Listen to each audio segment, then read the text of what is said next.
ছোটবেলা থেকে যেখান থেকে বলার আপনি বলুন প্লিজ। ছোটবেলা থেকে শুরু করতে হচ্ছে, আগে আমার আম্মুর দিক থেকে শুরু করি, কারণ আমার আম্মুর পর থেকে আম্মু হচ্ছে একটা নোয়াখালীরই একটা সদরের একটা সম্ভ্রান্ত ফ্যামিলির মেয়ে। আমার নানাও হচ্ছে একজন সাংবাদিক ছিল। তো ওই হিসেবে ওনাদের ফ্যামিলি ব্যাকগ্রাউন্ড খুবই ভালো। আমার নানুর বাবা ছিল ইঞ্জিনিয়ার, নানুরা সবাই। কিন্তু আম্মু অত পড়াশোনা করার সুযোগ পায় না, ক্লাস 10 পর্যন্ত পড়াশোনা করে। তো ক্লাস 10-এ এক সাবজেক্ট খারাপ হওয়ার পর আম্মুর আর পড়াশোনা করায় না। আর আম্মু নিজে থেকে আগ্রহ ছিল না, আম্মু কাজের মাধ্যমে ছিল সবসময়, যে ঘরের কাজ করবে এই। তারপরে আম্মুর হচ্ছে 3 বোন 2 ভাই। তো আম্মুর পর্যায়ক্রমে আম্মুর বিয়ে হয় হচ্ছে ফেনী জেলায় একজন আদম ব্যবসায়ীর কাছে বিয়ে হয়। তাই সেটা নানা জানতো না যে আম্মুর মানে যাকে মেয়েকে বিয়ে দিচ্ছে ছেলে আবার যে আদম ব্যবসা করতে জানে, যে বিজনেস করে, MA পাস ছেলে। কিন্তু উনি জীবিকার তাগিদে আদম ব্যবসা করতে বিদেশের লোক আনা, চিটিংবাজিও ছিল। তো নানা আবার এটা পছন্দ করতো না, কারণ নানা হচ্ছে অনেস্ট লোক, তারপরে আবার হচ্ছে মিডিয়ায় কাজ করে। নানা এটা কোনোভাবে নিতে পারতো না। তারপরে যাই হোক, মেয়ে বিয়ে দেওয়ার পরেও আম্মুরদের ঘরে হচ্ছে কি, আম্মুর সংসারের মানে আম্মু হচ্ছে সদরের নোয়াখালীর, আর আম্মুর বিয়ে হচ্ছে ফেনীতে, মোটামুটি অনেকটা দূর, অন্য একটা জেলা। তো ওইখানে বিয়ে হওয়ার পরে আম্মুর বিয়ে হওয়ার 13 বছর কেটে যায়, কোনো সন্তান হয় না। মোটামুটি এদিক থেকে কিন্তু আম্মু খুব একটা অশান্তিতে ছিল, মানে শ্বশুর বাড়ির থেকে অনেক কথা শুনতো, আবার বাড়িতে আসলে অনেক কথা শুনতো যে কেন ছেলে মেয়ে হয় না। তারপরে হচ্ছে এখানে আব্বুর দিক থেকে আম্মু কিন্তু হ্যাপি না। আব্বু আদম ব্যবসা করে, 6 মাস থাকে পালানো, 6 মাস থাকে বাড়িতে। কিন্তু আব্বুর একটা কি, ওনাদের আব্বুদের ফ্যামিলি আবার পুরাটাই শিক্ষিত। আব্বু আবার আমাদের ওখানে ফেনী জেলার সেক্টর কমান্ডার ছিল, মুক্তিযোদ্ধা। তো মুক্তিযুদ্ধের সেক্টর কমান্ডার থাকা অবস্থায় উনি, তারপরে ওই সময় আর ওই যে মুক্তিযুদ্ধের অতটা মূল্যায়ন করা ছিল না, ওনার জীবিকা ছিল না, তো উনি আদম ব্যবসায়ী করতো।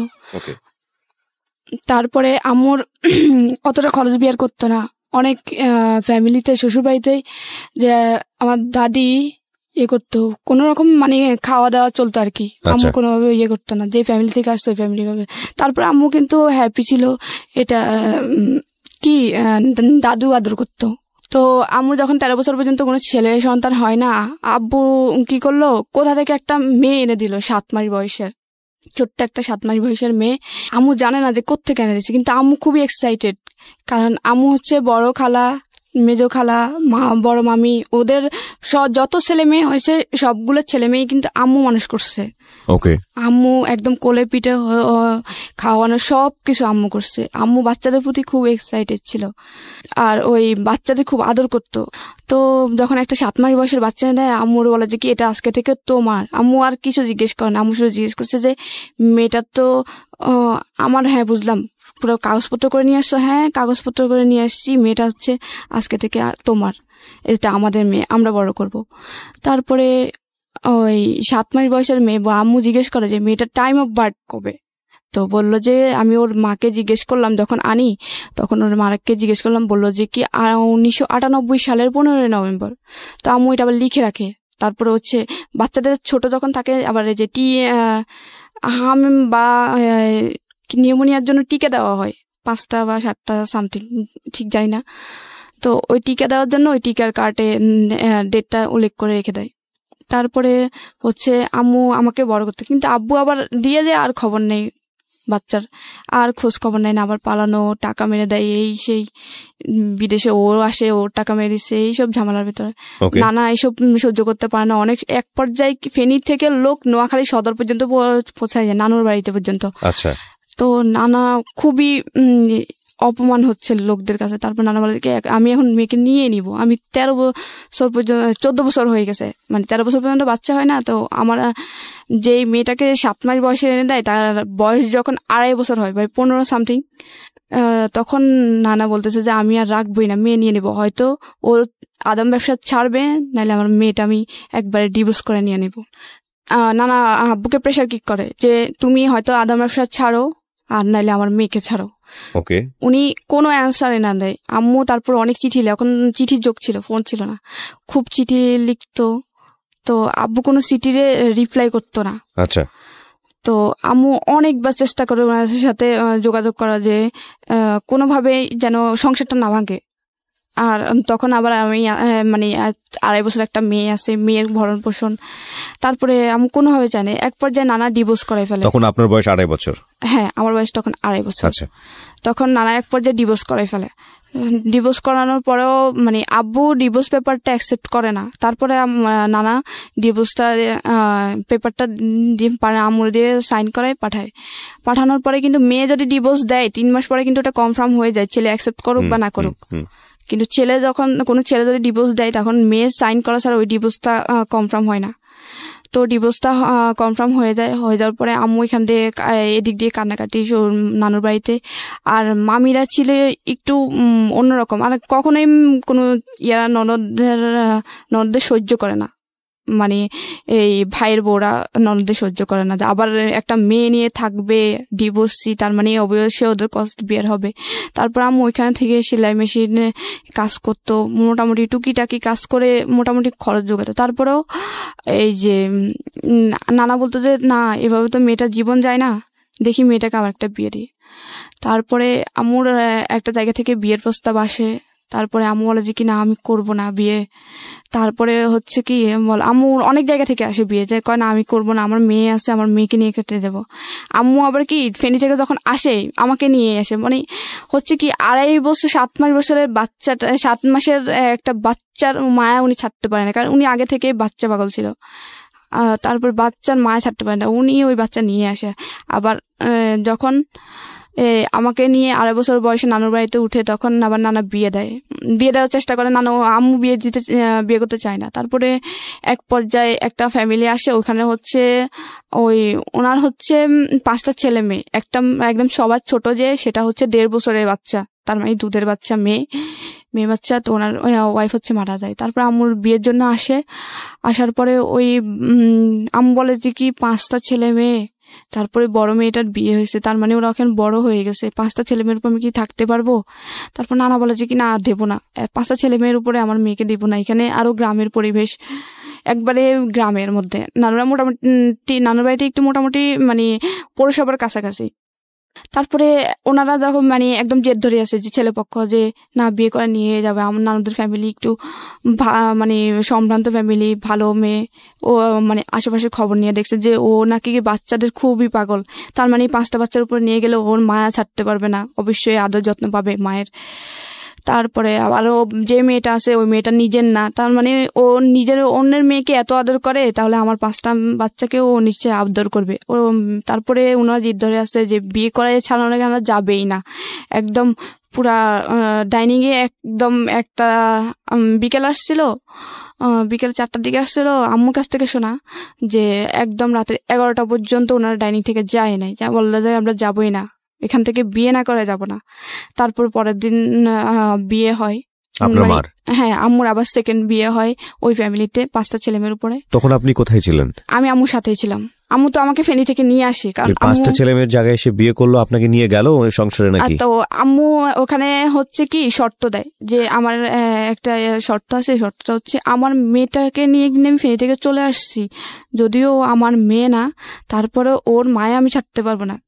তারপরে বলে যে কি ওকে আমি 7 মাস বয়সে পাইছি, সেই দুধের বাচ্চাকে আমি 2.5 বছর পর্যন্ত করছি, আমি ওর মায়া ছাড়তে পারবো না, ওর প্রতি আমার মায়া বসে গেছে। তারপরে বলে যে না না না, আমার 5টার মধ্যে, ওনারা বলে যে তখন না না আমার 5টার মধ্যে ও একটা থাকতেই পারে, আর আমরা তো জানি যে তুমি অনেক বাচ্চা পাগল। তারপরে আচ্ছা ওই এগ্রিমেন্টে বিয়ে হয়। তারপরে বিয়ের পরপরই ওই বাড়িতে আম্মুকে নিয়ে যায় ওদের 5টা ছেলেমেয়ের উপরে। তখন আম্মু আমাকে ওদের সাথে কিন্তু হয় যে আম্মু যেখানে থাকবে ওনার মেয়েও সেখানে থাকবে, ওদের সাথেই কিন্তু কথা হয়ে বিয়েটা হয়। তারপরে ওইকে বাড়িতে নিয়ে যাওয়া হয়। বাড়িতে নিয়ে যাওয়ার পরে মানে আমার কাছে প্রথম অবস্থায় আমাকে সে আদর, সবাই কোলে নিচ্ছে। এক পর্যায়ে আমার ওই বাড়িরই একটা কাজিন আমাকে কোলে নিচ্ছে, আমি চিনি না, তো আমাকে অনেক যাতায়াত হলো, আমি খুব জোরে ওনাকে একটা কামড় দিই, ছোট ছিলাম 2.5 বছরের বাচ্চা, ওনাকে কামড় দিই, উনি এখনো বলে যে তুই আমাকে কামড় দিছিস। তারপরে প্রথম 3-4 দিন ভালো থাকে, এরপরে বলে যে কি তোমার মেয়ে এখানে থাকবে, তোমার বাড়িতে রাখে, তোমাদের বাড়িতে রেখে আসো, তোমার বাপের বাড়িতে থাকলে সমস্যা কি? আম্মু বলে যে কি তুমি তো বলছিলা যে আমি যেখানে থাকবো আমার মেয়ে ওখানে থাকবে, এখন এটা বলতেছো কি জন্যে? তখন আমার 6 মাস ওই বাড়িতে থাকার পরে ওরা মানে নানাভাবে আম্মুকে অনেক কথা শোনায় যে ওই মেয়ে নিয়ে আসছিস, ওই মেয়ে এখানে খাবে। তারপর ওই বাড়ির দাদি, তারপরে চাচি, জেঠি, তারপরে ওই বাড়ির যে আমার যে সৎ ভাই বোন 5 জনের মধ্যে 4 জনই আমার বড়, শুধুমাত্র একটা বোন আমার ছোট। আমার ছিল তখন 2.5 বছর, ওর ছিল 1.5 বছর, 1 বছরে বড় আমি ওর। তো আর সবাই ছিল বড়। আর ওইখানের বড় আপুর বিয়ে হয়েছিল তখন, আর গ্রামে তো একটু তাড়াতাড়ি বিয়ে হয়। তো আমুর ওই বাড়িতে যাওয়ার পরে বড় আপুর প্রেগনেন্ট থাকা অবস্থায় ওনার প্রথম বাচ্চাটা সিজার করার পরও মারা যায়। তারপরে আমুর তখন থেকেই শুরু হয়। ওনারা কিন্তু মানে নিচে ঠিক আছে, কিন্তু ওই যে বড় আপু বড় ছিল, বড় আপু ওদেরকে সবসময় বোঝাইতো যে এ হচ্ছে সৎ মা, যারা ছোট ছিল এ হচ্ছে সৎ মা। তারপর বড় ভাইয়া ছিল ক্লাস 7-এর, তারপরে মেজো আপু ছিল ক্লাস 6-এর, তারপরে আরেকটা ভাই ছিল আমার বড়, যে সে ছিল হচ্ছে ক্লাস 4-এর। তারপরে ওদেরকে সবসময় বোঝায়। তো ওই বড় আপু আর বড় ভাই আম্মুর সাথে মানে অগত্য ভাষায় গালাগালি করতো কোনো কিছু হলেই। আম্মুকে বলতো যে চোর, এই সেই। আম্মু বাপের বাড়িতে যাইতো না, তাহলে চুরি করবে কি জন্য? আর আম্মুর বাপের বাড়িতে মানে এই বাড়ির তুলনায় আম্মুদের বাপের বাড়িতে সম্পত্তি পায় কয়েকশো গুণ আছে বেশি, কারণ আম্মুরা অনেক সম্ভ্রান্ত। ওরা কিন্তু অতটা মোটামুটি সচ্ছল আর কি, অতটাই না। তো আম্মুকে সবসময় মানে অনেক, তারপর বলতো যে কাজ পারে না। আম্মু হচ্ছে কি শহরে বড় হয়েছে, শহরের একটা। আম্মু কিন্তু আগে ঢাকায় ছিল, তারপরে বিয়ের আগে ওনাদের গ্রামের বাড়িতে যায়, তখন বিয়ে হয়। তারপরে আম্মু অত বেশি গ্রামের কাজ পারতো না, যে ধান সিদ্ধ করা, তারপরে চাটাই বানানো, বিয়ে শীতল পাটি বানানো, অত পারতো না। কিন্তু আম্মু ওই তারপরেও মানায় নিছিল যে পাতা দিয়ে রান্না করা লার্কির চুলায়, তারপরে সব কিছুই মানা নিছিল। তারপরে কিছু একটু ভুল হইতো, কারণ উনি মাত্র আসছে একদম শহর থেকে। যারা ছোটবেলা থেকে ঢাকায় বড় হওয়া, ওরা কিন্তু হঠাৎ করে লাড়কি চুলায় গেলে কিন্তু অবশ্যই ওদের একটু গোলমিল হয়। এত পরিমাণ কথা ছিল। আমার জেঠি কথা শোনাইতো, দাদু কথা বলতো, কোত্থেকে আনছে নবাবের বেটি, এই সেইটা পারতো বলতো। আর আম্মু শুধু কাঁদতো। আর ওই ভাইয়া শুধু একটু যদি তরকারি মানে একটু হইতে দিত, বলতো যে ঝাড়ুর আগা ধরে গোড়া দিয়ে মারা উচিত, একটারে আনছে ঠিক মতো রান্না বান্না করতে পারে না, ঠিক টাইমে খাওয়া উনি দিতে তো পারে আসলে আগের মায়ের ঘরের ছিলেন। হ্যাঁ, ওনারা আম্মুর সৎ ছেলে মেয়ে। কিন্তু আম্মু কখনোই ছেলে মেয়ে কাউকে বলতো না যে ও আমার সৎ ছেলে মেয়ে, বা কেউ বুঝতে পারতো না। ইভেন এখনো পর্যন্ত কেউ জানে, মানে কাউকে না বলে কেউ বুঝতে পারে না যে ওনার সৎ ছেলে মেয়ে, যে 5টা ছেলে মেয়ে সৎ। এলাকায় মানুষের কাছে এত পরিমাণে সুনাম আমার আম্মুর, যে একমাত্র দেখা যে সৎ মা এরকম হয়, আর 5টা ছেলে মেয়েকে এতটা আপন করে নেওয়া। তারপরে হচ্ছে আমার ওইখানে যায়। তারপরে আমার বলে যে কি, আমার তখন 3 বছর হয়, 2.5 বছর থেকে আমি 6 মাস পর্যন্ত থাকি। তারপরে বলে যে অনেকভাবে প্রেশার কিক করে। আম্মু বাধ্য হয়ে অনেক অত্যাচারের মধ্যে দিয়ে আমাকে রেখে আসে, আমাকে ধরে মারতো। তারপর বড় আপু আমাকে 2 দিন পর্যন্ত, মানে আমি 3 বছরে ছিলাম তখন, 2 দিন পর্যন্ত গলা চেপে ধরছিল মারার জন্য। আম্মু হঠাৎ করে দেখে ফেলছিল একদিন, আরেকদিন দেখছিল পাশের বাড়ির একটা আম্মু মানে ভাবি রাখতো, ওই ক্ষেত্রে আমাদের চাচি হতো, উনি দেখছিল। তো আমার বলতো যে 3 বছরের বাচ্চাটাকে তুমি মারতেছো কি জন্যে, একদম গলা চেপে মেরে ফেলতো। ওরা চাইতো যে এ যদি বড় হয়, এ নিশ্চয়ই আমাদের প্রত্যেকটা জিনিসে ভাগ ধরবে। তারপরে হচ্ছে আম্মু নানা চাপের মধ্যে আমাকে দিয়ে আসে নানুর বাড়িতে। আচ্ছা, দেখতেছি মেরে ফেলার চেষ্টা করে, মারে ধরে। তারপরে আম্মু নানুর বাড়িতে দিয়ে আসে। তারপরে নানুর বাড়িতে তো ওরা আবার মামি, ওরা তো একদম সহ্য করতে পারে না। নানুর মামির বাড়িতে মানে নিজের বাড়িতে দিয়ে আসে, বাবার বাড়িতে দিয়ে আসে। নানুর সাথে কথা বলে দিয়ে আসে, বলে যে কি মেয়েটা। এদিকে আপনার ওই সেই বাবা মানে আপনার মার ফার্স্ট হাজবেন্ডের কি অবস্থা? উনি তখন খবর নিতে যাচ্ছিল না, মানে উনি কি জানতো যে বিয়ে হয়ে গেছে বা এরকম কোনো কিছু কি জানতো? উনি হ্যাঁ সেটা জানতো, কিন্তু তখন বাচ্চার খবর নিচ্ছিল না। কিন্তু আপনার খবরটা তো নেওয়া উচিত ছিল, কারণ উনি তো নিয়ে আসে পালক। হ্যাঁ, উনি নিয়ে আসে তখন, কিন্তু আমার খবর নিত না। যখন আম্মু নানুর বাড়িতে আমাকে রেখে আসে তখন একটু নেওয়ার চেষ্টা করে। আম্মুর একটা দুঃসম্পর্কের মামাতো ভাইয়ের থেকে খবর নেওয়ার চেষ্টা করতো, যে মেয়েটাকে আমি নিয়ে আসতে চাই, মেয়েটা নিয়ে আসতে চাই। তা আম্মু বলতেছে কি আমার মেয়ে আমি নিয়ে আসি, এত দিন হয়ে গেছে, এখন কেন খবর নিতে আসছে? তখন উনি আর আম্মু আর চায় না যে উনি নিক। নিশি, আমরা এখান থেকে ফিরবো। ঠিক আছে, ছোট একটা বিরতি নিচ্ছি, বিরতির পর আবারও ফিরে আসবো। অনুষ্ঠান চলাকালীন সময়ে ফেসবুকে কানেক্টেড থাকবেন ডিটেল আপডেটের জন্য। আমাদের ফেসবুকের ঠিকানা www.facebook.com/KEBRIA.RJ, পেজটি আছে RJ কিবরিয়া নামে। এছাড়াও চলে আসতে পারেন আমাদের ঢাকা FM এর পেজে www.facebook.com/ILoveDhakaFM। লাইক দিয়ে কানেক্ট থাকবেন প্লিজ। জীবন গল্প। জীবন নাটকের চেয়েও নাটকীয়। জীবন গল্প।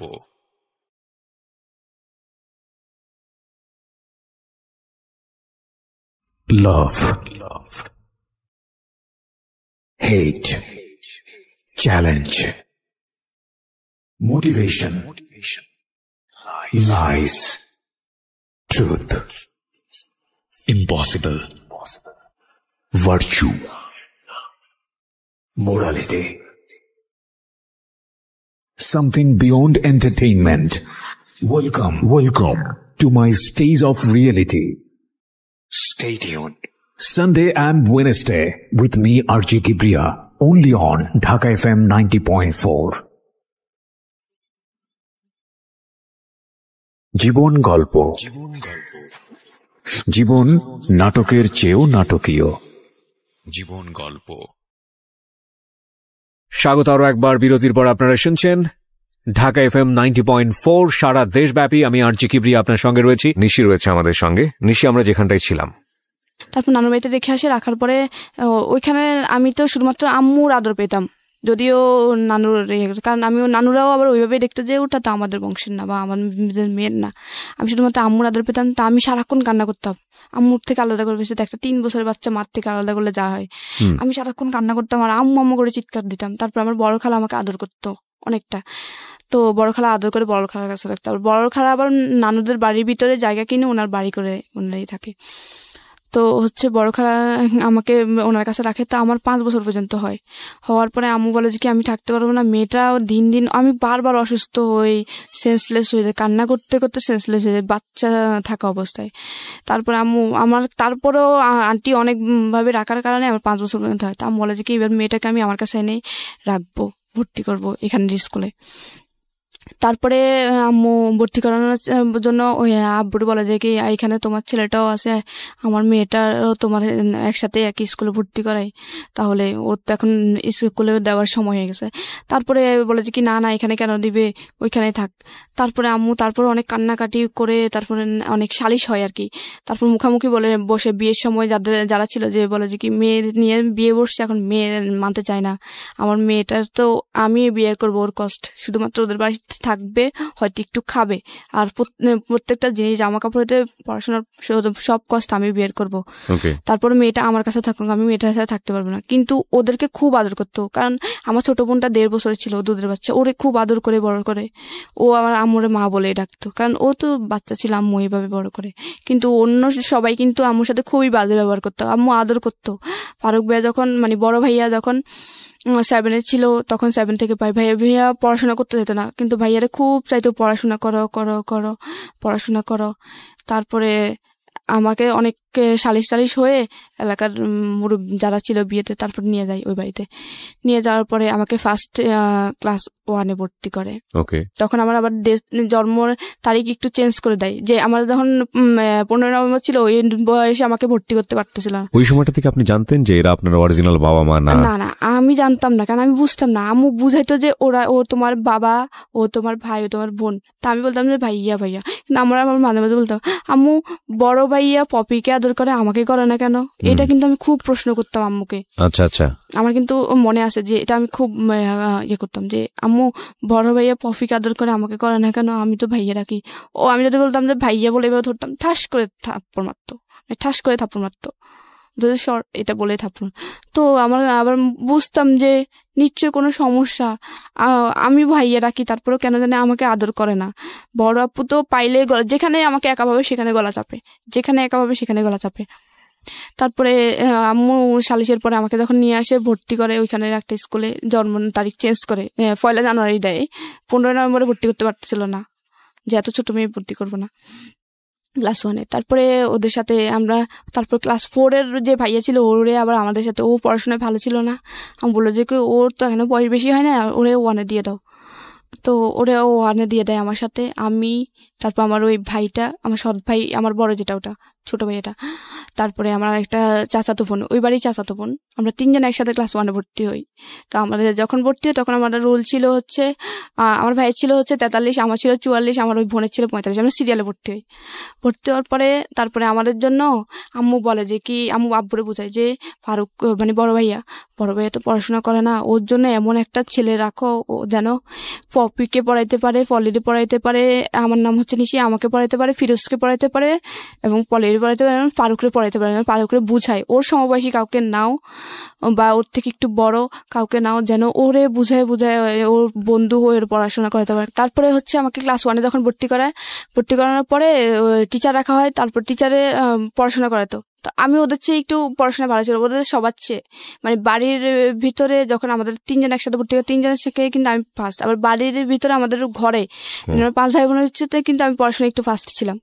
তো ক্লাস 1-এ যখন ভর্তি করানো হয় তখন আমার রোল ক্লাস 2-এ যখন উঠি, রেজাল্ট দেওয়ার পর আমার রোল 2-এ, ওদের সবার চোখ কান একদম উপরে উঠে যায় যে ওই মেয়েরে আমরা এত করি, ওর তো দেখা যাচ্ছে সম্ভাবনাময় যে ও বড় হলে কি যদি এরকম পড়াশোনা আগে যায় কিন্তু ও কোনো কিছুতে কিন্তু কমতি থাকবে না, কারণ ওর মা মোটামুটি কিন্তু পড়াশোনা করছে, ওরা কিন্তু ওইভাবে আগাবে। তো আম্মু কিন্তু শুধু আমাকে একা চেষ্টা করতো না, সবাই নিয়ে চেষ্টা করতো। তো যখন রুল 2 হয় তখন ওদের চোখ কান উপরে, তখন ওরা চিন্তা করে যে আমাকে মেরে ফেলবে যেভাবে হোক।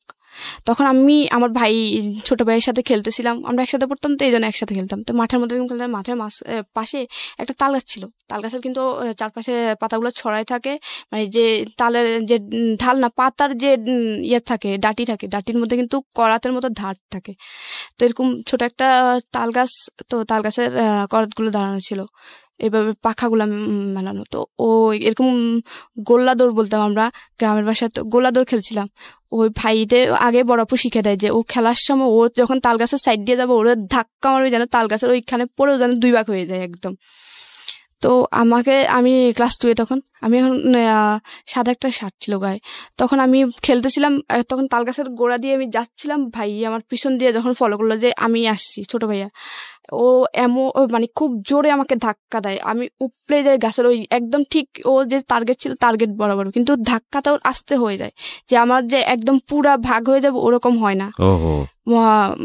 হয় কি আমার একদম ছাকনার নিচ দিয়ে 7-8 ইঞ্চির মতো কাটা যায়, অনেক বড়, মানে হচ্ছে এক সাইড দিয়ে পুরো অনেকটা ভাগ হয়ে যায়।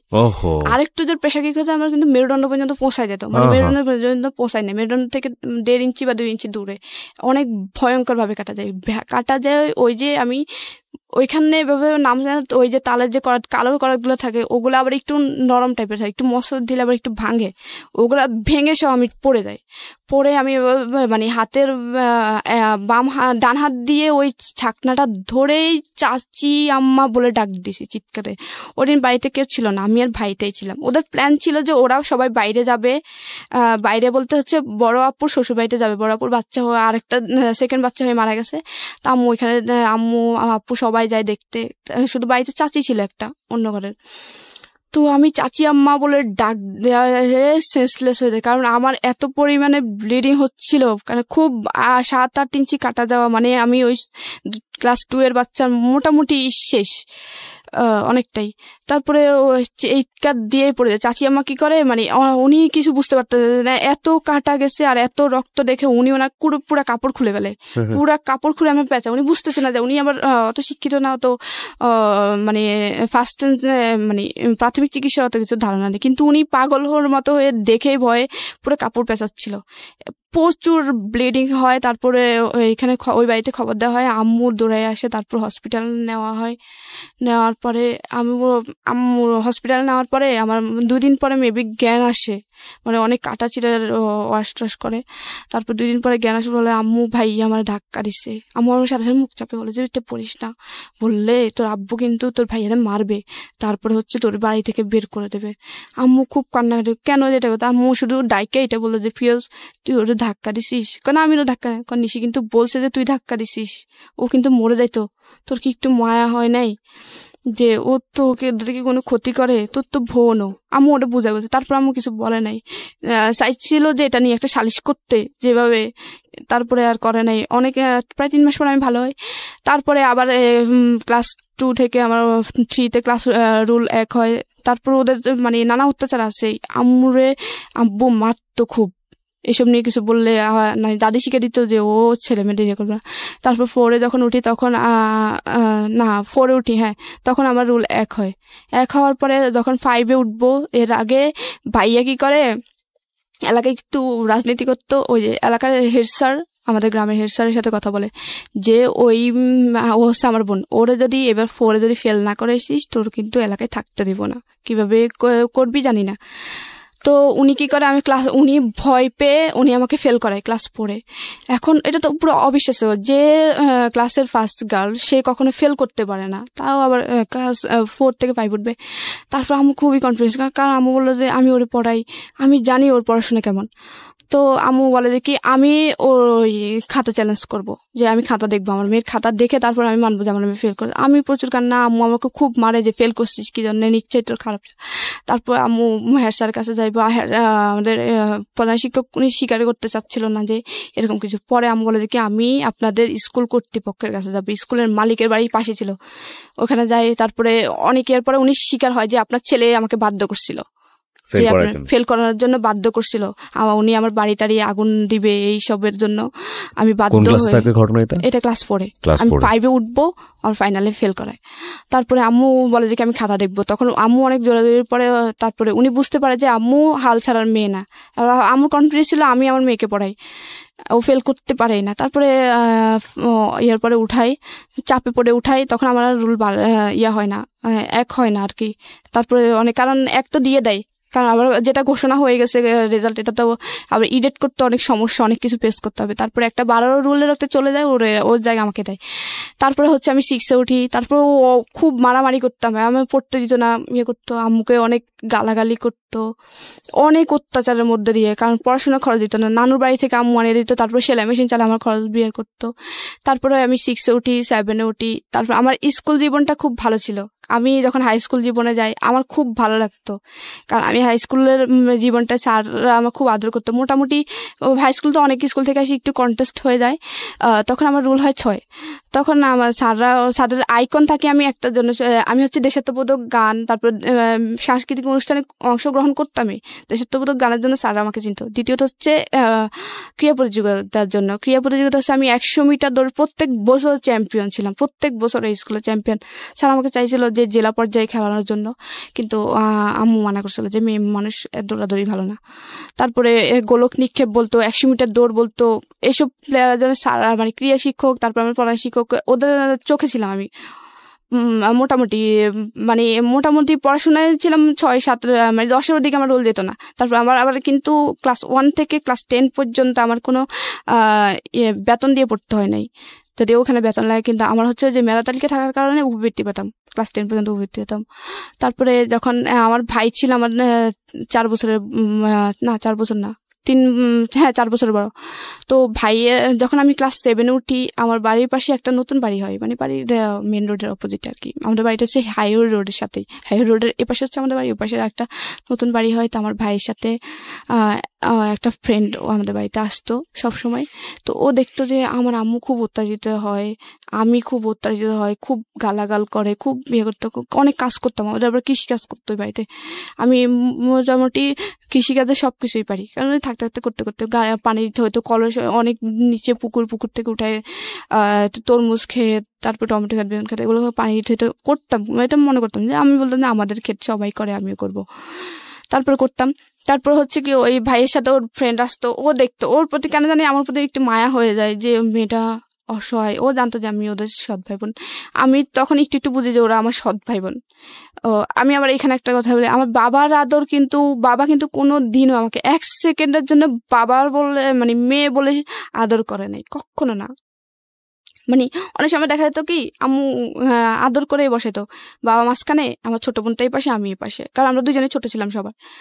উনি কি করতো, মানে কিছু থেকে কিছু হয়েছে, একটা ভাত ধরে প্লেট থেকে পড়তো, ছোট বাচ্চারা যখন খেতে যায় একটা দুটো ভাত ঠাস করে থাপ্পড় মারতো, কিন্তু নিজের মেয়ে যখন পড়তো তখন কিন্তু কিছু না, আমাকে মানে ভাত খাওয়া অবস্থায় মারতো। তা আম্মু বলতো যে কি ভাত খাওয়া অবস্থায় কুকুরকে মারা না, তুমি আমরা ছোট্ট মেয়েটার মারলা।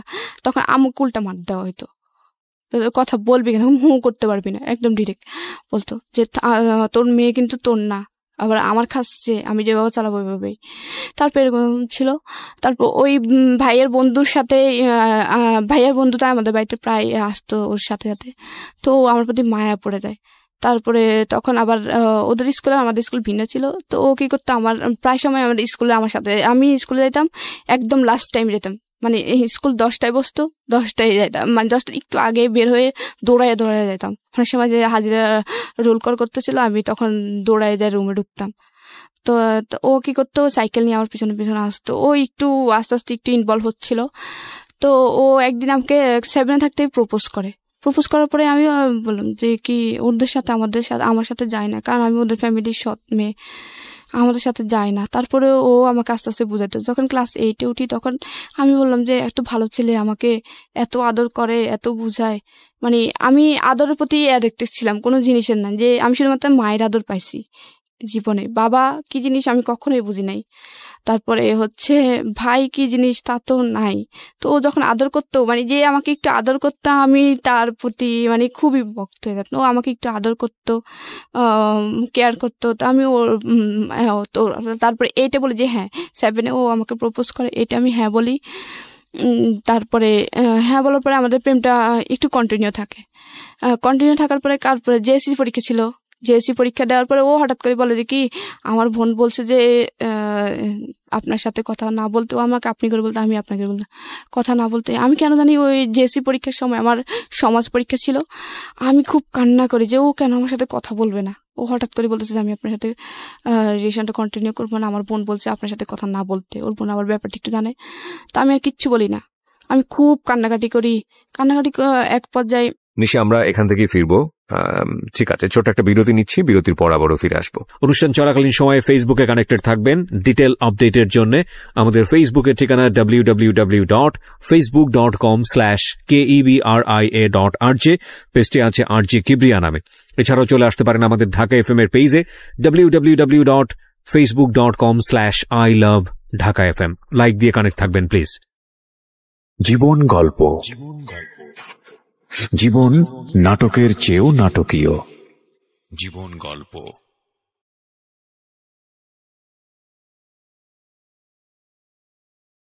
লাভ,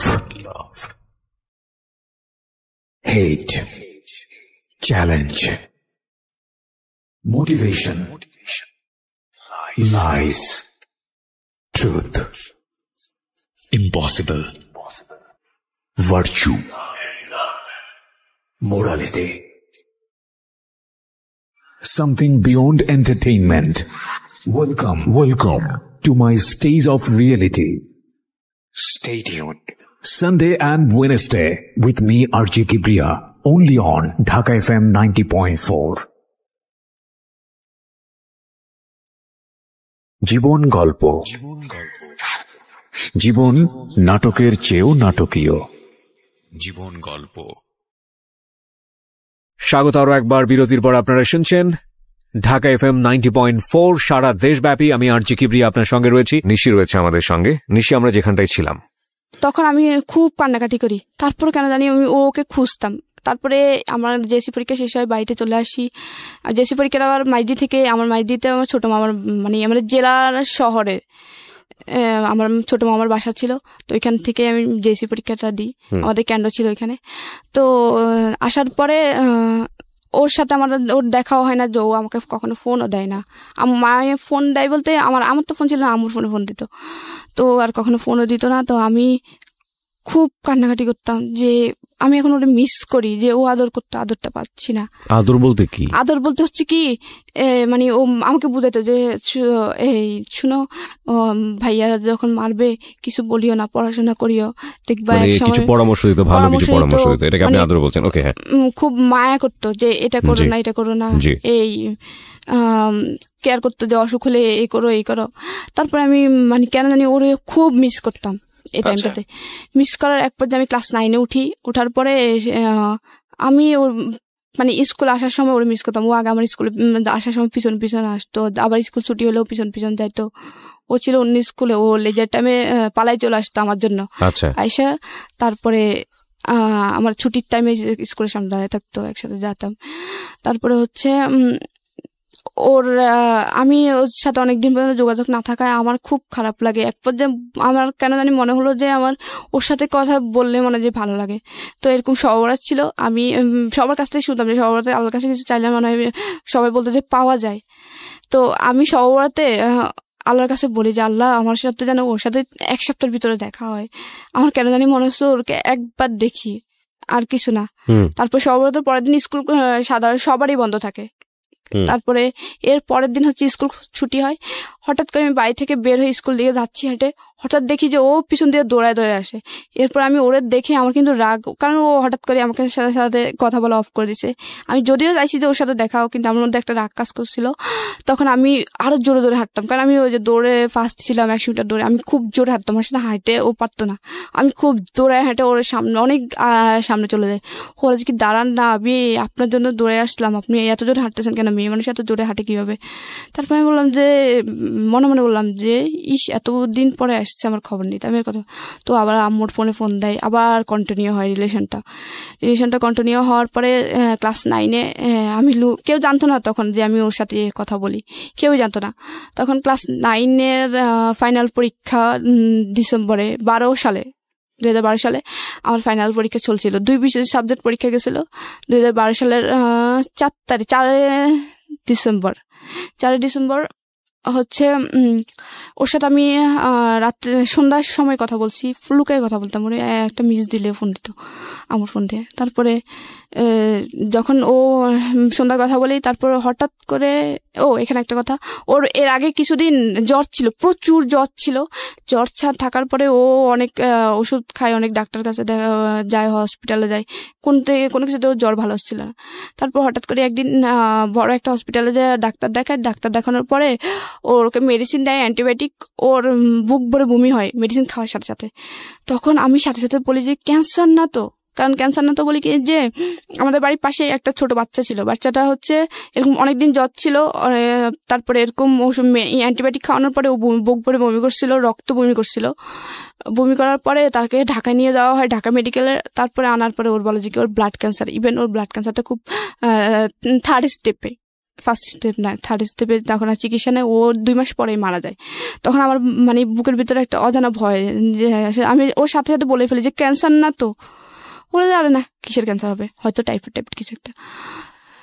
তারপরে ওই দিন আমি যখন ওর সাথে সন্ধ্যার সময় কথা বললাম 4 ডিসেম্বর 2012 সালে, কথা বলার পরে 9টার সময় ও নাকি সেন্সলেস হয়ে পড়েছে, আমি জানি না। তারপর সকালবেলা আমি যখন ঘুম থেকে উঠে ভাবির সাথে নাস্তা বানাইলাম, আবার বড় ভাই বিয়ে করে, ভাবি আমাকে আদর করতো, আবার ভাবি দেখতো যে আম্মু ওনাকে আদর করে, ওই হিসেবে আমাকে আদর করতো। কিন্তু ভাইয়া কখনোই বোন বলে বলতো না, কখনো ডাকতো না যে এদিকে। তারপরে পরের দিন মানে 5 ডিসেম্বর হচ্ছে আমি সকালবেলা উঠলাম, ওঠার পরে ভাবি বললো যে কি, ওর নাম ছিল নিরু, ছেলেটা যার সাথে আমার সম্পর্ক ছিল। ও বললো যে কি নিরু অসুস্থ হয়ে গেছে, কালকে রাতে নাকি ও সেন্সলেস হয়ে পড়ে যায়, নাক মুখ দিয়ে এরকম রক্ত বেরিয়েছিল। তারপরে ওরে মাইদি হসপিটাল নেওয়া হয়েছিল, হসপিটালে বলছিল ও নাকি স্ট্রোক করছে, ওর নাকি ব্রেনে রক্তক্ষরণ হচ্ছে। তারপরে ওর শরীরে ব্লাড নেই, তারপর ওর মাথ থেকে 1 ব্যাগ ব্লাড নিয়ে ওর ঢাকা নিয়ে গেছে। আমি তো পুরো সাথে সাথে মনে হয় আকাশ থেকে বললো, কারণ ওর সাথে আমি সন্ধ্যার সময় কথা বলছি, কিন্তু ভাবি জানতো না যে আমি ওর সাথে কথা বলি বা কোনো একটা রিলেশন, কেউ জানতো না। তখন আমি সাথে সাথে দৌড়ায় আসি ঘরে, রান্নাঘর থেকে দৌড়ায় আসি নাস্তা বানানো রেখে। তারপরে আমার ফোন তো নিয়ে ওর ফোন দিয়ে, ওর ফোন অফ। তারপরে মানে ভাবি ওদের সাথে যোগাযোগ করে, কারণ ভাবিদের রিলেটিভ ছিল। তারপরে বলে যে কি ওর শরীর খুবই খারাপ, ওর এখনো ঢাকার ডাক্তার বলতেছে যে ও স্ট্রোক করে না, ওর অন্য কোনো সমস্যা, বুঝতেছে না। তারপরে আমি খুবই কান্নাকাটি করি, খুবই, যে জানি ক্যান্সার না তো, মানে ক্যান্সার হয় নাকি হয়ে যায়, এত পরিমাণ কান্নাকাটি করি যে পুরো এলাকার মানুষ আমাকে দেখে তাক থেকে যায় যে কি। তারপর সবার মোটামুটি বুঝার বাকি ছিল না যে ওর জন্য কাঁদবে কি জন্য। আমি ঘুমাতাম, মানে তখন থেকেই কিন্তু মোটামুটি একটু অ্যাবনর্মাল ছিলাম, কারোর সাথে কথা অফ হয়ে গেছে। আমি ঘুমাতাম, ঘুমের মধ্যে হঠাৎ করে চিল্লায় কান্না করতাম। মানে আমি শুধু স্বপ্নে এটা চিল্লায় কান্না করতাম, এই জন্য স্বপ্নে এটা দেখতাম যে ওর লাশ নামাচ্ছিল অ্যাম্বুলেন্স থেকে ওর লাশ নামাচ্ছিল, ঠিক যেই 4 বছর একটা বাচ্চা যেরকম ক্যান্সার মারা গেছিল, ওর লাশ যেভাবে ওর লাশ ওভাবে নামাচ্ছিল। এটা দেখে স্বপ্নে আমি শুধু কান্না করতাম, মানে খুব ভয়ঙ্করভাবে কান্না করতাম। মোটামুটি 3 মাসের মতো আমি আপনার আমার পরীক্ষা দেওয়ার হয় না, মানে ফাইনাল পরীক্ষা চলে কিন্তু ফাইনাল পরীক্ষাটা দেওয়া হয় না। তারপরেও স্যাররা মানে জানতো যে আমি, স্যাররা সবাই আমাকে অনেক আদর করতো, কারণ আমি সাংস্কৃতিকভাবে ওদের আইকন ছিলাম। তারপরে ক্রিয়ার দিক দিয়েও, তারপর পড়াশোনাও খারাপ ছিল না, 7-8 রুলের ভিতরে সবসময় থাকতো। তারপরে এটার জন্য স্যাররা বলে যে কি থাক, ওর পরীক্ষা না হলে আমরা ওকে টেনে উঠাবো, দেখি ও ভালো হয় কিনা। যখন আম্মু ওদের সাথে যোগাযোগ করে যে আমার মেয়েটা তো এইভাবে অসুস্থ হয়ে গেছে, ওরে তো কিছু বুঝতেছি না, যে ওরে যদি বলি যে কি যে তোর খাওয়া দরকার, ও খাওয়াইতে হবে, যে ওর গোসল করতে হবে, ওর ফ্রেশ হতে হবে, ও কিছুই বুঝতেছে না। ওরা যে কিছু একটা বললে ও যে শুনবে সেটাও করতেছে না, শুনতেছে না, কিছু যে নিজে থেকে করবে সেটাও করতেছে না, পুরো অ্যাবনর্মাল হয়ে গেছে। আপনার কথা বলছে? হ্যাঁ। তো স্যাররা এটা এসে দেখে যায়, নিজের চোখে এসে দেখে যায়। তারপর আমাকে 9-এ উঠায়। 9-এ উঠানোর পরে 9 থেকে 10-এ উঠায়, 10-এ উঠায়। ভাবছে স্যাররাও মানে একটা কনফিডেন্স ছিল যে ও একসময় ভালো হবে, মানে কয়েকদিনের মধ্যে খুব তাড়াতাড়ি ভালো হবে। তখন নীরুর কি অবস্থা? নীরুর অবস্থা হচ্ছে তখন 2012 সালের 4 তারিখে ও অসুস্থ হয়। তারপরে 8 তারিখে ওর অনেক রিপোর্ট করানোর পরে, ঢাকার প্রত্যেকটা ডাক্তার অনেক রিপোর্ট করানোর পরে ওর কোনো রোগ ধরতে পারছিল না। তখন হচ্ছে ক্যান্সার নির্ণয় করার জন্য হচ্ছে হাড়, মেরুদণ্ড থেকে, হাড় থেকে অস্থিমজ্জার যে রস, ওই রসটা নিয়ে ওরা ইন্ডিয়াতে পাঠায়, ঢাকা মেডিকেল থেকে। ইন্ডিয়াতে পাঠানোর পরে তারপরে ওরা ইন্ডিয়া থেকে 2012 সালে 12 বলে যে ওর ব্লাড ক্যান্সার, কিন্তু ফার্স্ট স্টেপে আছে, ফার্স্ট স্টেজ। হ্যাঁ, ওকে। কিন্তু ওর অবস্থা খুবই খারাপ। এটা জানার পরে কি আপনার এই অবস্থা, নাকি আপনার অবস্থা আপনার মতো করে খারাপ হয়েছে? আমার অবস্থা তখন থেকেই খারাপ, যে আমি তো আমার মনে কেন জানি বলছিল যে ওর ক্যান্সার, কারণ যখন ও অ্যান্টিবায়োটিক খাইছিল আরো আগে, 1 সপ্তাহ আগে যখন ও অ্যান্টিবায়োটিক খাইছিল, আমি তখন মুখ দিয়ে কিন্তু ফট করে বলেই ফেললাম যে ব্লাড ক্যান্সার না তো, বলেই ফেলছিলাম যে ব্লাড ক্যান্সার না তো। তখন আমি মানে আমার এটাই আপনার এই যে নিজের প্রতি কেয়ার না নেওয়া, নিজের যে এখন একদম হাল ছাড়া অবস্থা, এটা মূলত কেন? এটার কারণটা কি? এটা মূলত কারণটা হচ্ছে ও যখন আমি মানে কনফার্ম ছিলাম যে ওর ব্লাড ক্যান্সার, আর ভাবতাম যে ওই যে সুপলের মতো মারা যাবে ক্যান্সার হয়ে। নীরুকে নিয়ে ভাবতে ভাবতে আপনার মূলত এই অবস্থা? আমি ওই যে স্বপ্ন দেখতাম আর চিল্লা কান্না করতাম, হঠাৎ করে যা করতাম। তারপরে অ্যাবনর্মাল হয়ে যাওয়ার পরে আম্মু অনেক স্যারদেরকে রিকোয়েস্ট করে আমাকে ক্লাস 10-এ উঠায়। আর এখানে 12 তারিখে ঢাকা থেকে আমি ভাবি ফোন দেয় যে আম্মুর কাছে ফোন দেয় যে নীরুর কি অবস্থা, কারণ ওর রিলেটিভ ছিল, অবশ্যই খবর নেওয়ার দরকার। পুরো এলাকার মানুষ ওর জন্য খুব কান্নাকাটি করতো, কারণ ও খুব ভালো ছিল, কারোর সাথে খারাপ ব্যবহার করতো না, খুব ভালো ছিল, নামাজ পড়তো খুব। আমার ভাইটাই সবাই, ওর বন্ধু বান্ধব ওদের এলাকায় অনেকে ছিল, ওরা সবাই যায় ওরা দেখার জন্য, ঢাকায় আসে নোয়াখালী থেকে। ওরা ছোট ছোট ছিল কিন্তু সবাই একসাথে আসে ঢাকায় ও দেখার জন্য। ওর আম্মু আব্বু এত পরিমাণে কান্না করে। আমার লাস্ট মনে আছে যে 12 তারিখে আমি একবার ফোন দিয়েছিলাম, মানে মোটামুটি কেন জানি মনে হলো যে ওরা একবার ওর আম্মুর কাছে ফোন দিই, ভাবি থেকে ওর আম্মুর নাম্বার নেই। ওর আম্মু এত পরিমাণ কান্না করে, আর ক্যান্সারটা বলতে পারে না। তখন আমি মানে আর করে না, ভাবি বলে যে ক্যান্সার। আমার অবস্থা আরো খারাপ হয়। তখন ওর প্রথম কেমো দেওয়া শুরু করে, আমার অবস্থা আরো খারাপ হয়। আমি শুধু স্বপ্নে দেখতাম, আর এদিক দিয়ে আম্মুকে যা তা বলতো যে মেয়ে হয়েছে, সে হয়েছে, এখন মেয়ে পাগল হয়েছে, অন্য ছেলের জন্য অগধ্য ভাষায় আম্মুকে গালাগালি করতো, আব্বু গালাগালি করতো, আর চাচিরা যা তা কম খারাপ খারাপ কথা শোনাইতো, দাদি জেঠিরা খুব খারাপ খারাপ কথা শোনাইতো। তারপরে আমি যে এরকম কান্নাকাটি করতাম, আমাকে এর উপর ধরে বড় আপু মারতো, মেজো আপু মারতো, যে এরকম রাত্রে হঠাৎ করে কান্না করে, হঠাৎ করে চিল্লে উঠে কান্নাকাটি করে, ঘুমাইতে পারি না, সেই ওদের বিরক্তির কারণ হয়ে দাঁড়াইলাম। তারপর ওরা আমাকে ধরে এই অবস্থায় মারতো। তা আম্মুর কাছে নিয়ে ঘুমাইতো।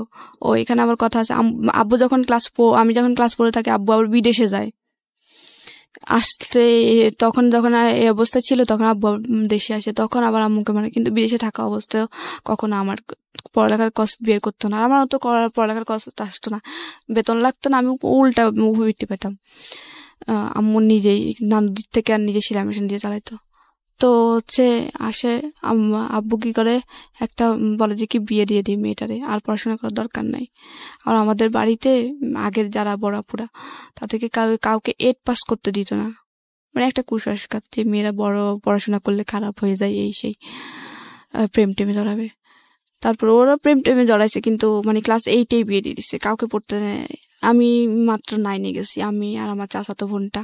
ওই ভাইটা আর পড়াশোনা করে না, ও আমার সাথে যে পড়ছিল ক্লাস 1 থেকে। তখন আমি ক্লাস 10-এ যাই, তারপরে ক্লাস করা শুরু করি না, ক্লাস 3 মাস পর্যন্ত যাই। তারপর 3 মাস পরে নিরু সুস্থ হয়ে, মানে মোটামুটি সুস্থ হয়ে 1 সপ্তাহের গ্যাপে ও বাড়িতে আসে। ডাক্তার বলে যে 1 সপ্তাহ বাড়ি থেকে ঘুরে নিয়ে আসেন। তখন ও 1 সপ্তাহ পরে যখন আসে, ও সবার থেকে শুনে বুঝতে পারে যে আমার এই অবস্থা। ও এসেই 1 ঘন্টা পরে আমার সাথে দেখা করার জন্য বাড়িতে আসে। আর সবাই ওরে দেখে সবাই বাড়িতে চলে আসে, আমাদের বাড়িতে চলে আসে। এসে ওরে দেখতেছে, মানে পুরো এলাকার সবাই ওদের বাড়িতে ভিড়। আমাদের বাড়ি ও যখন আসে সাথে সাথে, তারপরে ও যখন আমাদের বাড়িতে আসে, আবার অনেক লোক আমাদের বাড়িতে আসে। ও আমাকে দেখে ওরে যখন আমি দেখি, তখন আমি অনেকটা আস্তে আস্তে ওর দেখার পর আস্তে আস্তে নর্মাল হতে শুরু করি। তারপর থেকে ওর গ্যাপে কেমন তো গ্যাপে আবার বাড়িতে আসতো। তখন ওর হাইট কেমন ছিল, একদম পুরো চুল পড়ে গেছিল। ও খুব লম্বা ছিল, আর ওর খুব হেলদি ছিল, ফিটনেস খুব ভালো ছিল। তারপর ফিটনেস সব নষ্ট। আমি ওরে দেখে অন্যরকম, মানে একদম তাকিয়ে থাকি, কি দেখতেছি আমি তো বুঝতাম। মানে তারপরে ও আমাকে আস্তে আস্তে ওর সাথে চলে। তারপর ডাক্তার যখন আমার আম্মু যখন ডাক্তার দেখা, তারপর বললো যে কি ওর সাথে কথা বলতে দিত। ডাক্তার বলছিল যে নিরুর সাথে কথা বলতে দিও না, কারণ ও নিরুর কারণে এই অবস্থা। ওকে ও যত নিরুকে দেখবে, নিরুর কাছে থাকবে, ও তত স্বাভাবিক হবে ইনশাল্লাহ। তখন আমি ওর নিরুকে দেখার পর আস্তে আস্তে স্বাভাবিক হই। ও আসার পর থেকে ও প্রথম অবস্থায় স্বাভাবিক হয় না, 2-3 বার আসার পর আস্তে আস্তে স্বাভাবিক হয়। তারপর আবার স্কুলে যায়। তারপর ও আবার আগের মতো ওর পড়াশোনা অফ হয়ে যায়। ও তখন ক্লাস 10-এ পরীক্ষা দেওয়ার কথা ছিল, যখন ও অসুস্থ হয় ওর পড়াশোনা অফ হয়ে যায়। তো আমি আবার স্বাভাবিক হওয়ার আবার স্বাভাবিক হই। তারপরে স্কুলে যাওয়া শুরু করি। তারপর স্কুলে ও আবার আগের মতো সাইকেল নিয়ে দৌড়ে যেত। ও সাইকেল চালানো নিষেধ ছিল, তারপরে সাইকেল নিয়ে যাইতো। অনেক সময় ওর কিন্তু প্রায় সময় জ্বর থাকতো, যে ক্যান্সার রোগীদের সবসময় জ্বর থাকে, মানে ওদের গা গরম থাকে। আর ওদের জ্বর হলে ব্লাড হিমোগ্লোবিন কমতে থাকে। তখন আমি তারপরে যাইতো জ্বর নিয়ে আমার সাথে স্কুলে দৌড়াইতো।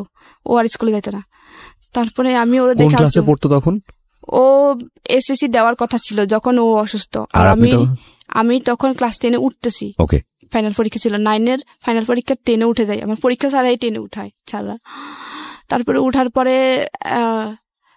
আবার যখন ক্লাস 10-এ উঠে একটু স্বাভাবিক হই। তারপরে স্কুল ক্লাস করে স্যাররা খুব আদর করতো আমাকে।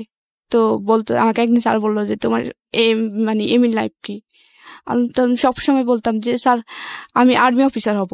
মানে সব সময় আমার ওই আর্মিদের প্রতি খুব ইন্টারেস্টিং ছিলাম। যে একটা যে আর্মি হওয়ার প্রথম কারণ হচ্ছে আইন থাকবে। আইন থাকলে তখন আমার অন্যায় প্রতিবাদ করার একটা ক্ষমতা থাকবে। যে আমার আম্মুর সাথে যে অন্যায়গুলা হয় বা আমার সাথে যেসব হয়েছে ওগুলো করতে পারবে না। অন্তত আর্মি হতে চাইতে এই জন্যই যে যেন ভাইয়ার আর খারাপ ব্যবহার না করে। ভাইয়া হয়তো কি মুখ মানে সামান্য ব্যাপার, যে ডাইনিং টেবিলের উপর যদি শুধু পানির মগে যদি পানি না থাকতো, সাথে সাথে মগটা ভাঙতো, চেয়ারের সাথে বাড়ি মেরে মগটা ভাঙতো। আর এত নোংরা ভাষায় গালিতো আম্মুকে, মানে মানুষের এগুলা বাইরের মেয়ে ছেলেকে বলে না। আর ওর তো মা, সৎ মা হোক, মা আম্মু তারপরে খুব আদর করতো, খুব কাছে টেনে। তারপরে আমি পড়াশোনা চালে, তারপরে আমাকে বিয়ে দেওয়ার চেষ্টা করে। নিশি, আমরা এখান থেকে ফিরবো। ঠিক আছে, ছোট একটা বিরতি নিচ্ছি, বিরতির পর আবারও ফিরে আসবো। অনুষ্ঠান চলাকালীন সময়ে ফেসবুকে কানেক্টেড থাকবেন ডিটেল আপডেটের জন্য। আমাদের ফেসবুকের ঠিকানা www.facebook.com/KEBRIA.RJ। পেজটি আছে RJ কিবরিয়া নামে। এছাড়াও চলে আসতে পারেন আমাদের ঢাকা FM এর পেজে www.facebook.com/ILoveDhakaFM। লাইক দিয়ে কানেক্ট থাকবেন please.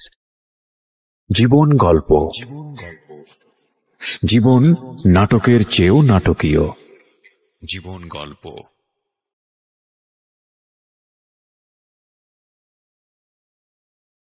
Love, hate, challenge, motivation, lies, truth, impossible, virtue, morality, something beyond entertainment. Welcome to my stage of reality. Stay tuned. Sunday and Wednesday with me, Archie Kibriya, only on Dhaka FM 90.4. জীবন গল্প, জীবন নাটকের চেয়েও নাটকীয়। জীবন গল্প। স্বাগত আরো একবার বিরতির পর আপনারা শুনছেন ঢাকা এফএম 90.4 সারা দেশব্যাপী। আমি আরজি কিবরিয়া আপনার সঙ্গে রয়েছি, নিশি রয়েছে আমাদের সঙ্গে। নিশি, আমরা যেখানটায় ছিলাম, মানে একটা বিয়ে সম্বন্ধে ছেলেটা হচ্ছে তখন কি নিরু বেঁচে ছিল? হ্যাঁ, নিরু বেঁচে ছিল। তারপর নিরু মোটামুটি একটু সুস্থ, তারপরে কেমন চলতেছে, এদিক দিয়ে আমি স্কুলে যাওয়া শুরু করি, তারপর পড়াশোনা আবার কন্টিনিউ করি। আবার আমাকে বিয়ে দেওয়ার চেষ্টা করে, যে মেয়ে প্রেম টেম করে। সবাই তো জেনে গেছে যে আমার সাথে ওর সাথে সম্পর্ক। যখন অ্যাবনর্মাল হই তখন পুরো এলাকা জুড়ে আর 3-4 গ্রাম জেনে গেছে যে আমার সাথে ওর সম্পর্ক আছে অ্যাবনর্মাল হওয়ার পর থেকে। তখন আমাকে বিয়ে দেওয়ার চেষ্টা করে আব্বুরা। আমার বড় আপু আমাদের একটা বিয়ে সম্বন্ধে, তো ছেলেটা আগে একটা বিয়ে করছে, তখন আমি ক্লাস 10 পড়ি। আগে একটা বিয়ে করছে, সে বোর চলে গেছে। তারপর আমাকে বিয়ে দেওয়ার চেষ্টা করে। আমি বলে যে কি ওই ছেলের বয়স বেশি, তারপর আবার ও বিয়ে করছে, আমার অবিবাহিত মেয়ে কেন আমি এরকম বিবাহিত ছেলের কাছে বিয়ে দেবো। তারপরে আবার ছেলেটা হচ্ছে খুলনা নোয়াখালী থেকে বহুত দূর। আমি বলে যে কি এত দূর আমি মেয়েকে বিয়ে দেবো আশেপাশে, যেন আমি যা দেখতে পারি, কারণ ওর আর কেউ নেই, একমাত্র আমি। যে একটা ভাই থাকলে আমি দূরে বিয়ে দিতাম, ভাইয়ে যায় দেখতো, বাবা থাকলে বাবার যায় দেখতো, ওইভাবে বিয়ে দিতাম। তারপর অনেক কষ্ট বিয়েতে আম্মু ক্যান্সেল করে। ওটার পরে আম্মুকে অনেক খারাপ ব্যবহার করে। আর আম্মু যখন আমি একটু সুস্থ হই তখন থেকে আম্মু আমার হাতে ফোন দেখতো, আম্মু আমাকে ধরেই মারতো। আম্মু চাইতেন আমি নিরুর সাথে কথা বলি, কিন্তু আম্মু নিজেই নিরুর জন্য কোরআন খতম করায়, তারপরে অনেক নামাজ পড়ে, নফল নামাজ পড়ে নিরুর জন্য, যেন নিরু সুস্থ হয়। নিরুকে আম্মু খুব আদর করতো। তারপরে কিন্তু আম্মু চাইতো না যে আমি নিরুর সাথে রিলেশন রাখি। আম্মু আমাকে সবসময় পাড়ায় রাখতো, যেন আমি ওরে কখনো ভাবে ফোন না দিই। তো নিরু আমার পাশাপাশি যাইতো স্কুলে। তো আমার এলাকায় আমার ওই ভাইটা পুরো দিয়ে রেখেছে, যেন আমাকে কোনোভাবে নিরুর আশেপাশে দেখলে বা নিরু আমার আশেপাশে থাকলে যেন ভাইয়াকে ইনফর্ম করে। আর ভাইয়া ওই এলাকায় একটু রাজনীতিতে প্রভাবশালী ছিল, তো আশেপাশে দিয়ে মানে আমি রাস্তা দিয়ে গেলে যদি কোনোভাবে দেখতো নিরু আমার পাশে এসে বাড়িতে খবর চলে যেত। তারপর আম্মুকে বকা দিত। আম্মু আমাকে যখন যেটা পেতো হাতে, অনেক সময় ধরা যাচ্ছে প্লেট আছে, প্লেট দিয়ে মারতো। অনেক সময় হাত পাকা ছিল, হাত পাকা দিয়ে মারতো। অনেক সময় সুপারি কাটা লোহার যে ছোতরা, ওটা দিয়ে মারতো। মানে যখন যেটা হাতে থাকতো ওটা দিয়ে মারতো। তারপরে এই মানে কোনোভাবে চাইতো না যে নিনুর সাথে। তারপরও আমি লুকাই ওর সাথে কথা বলতাম।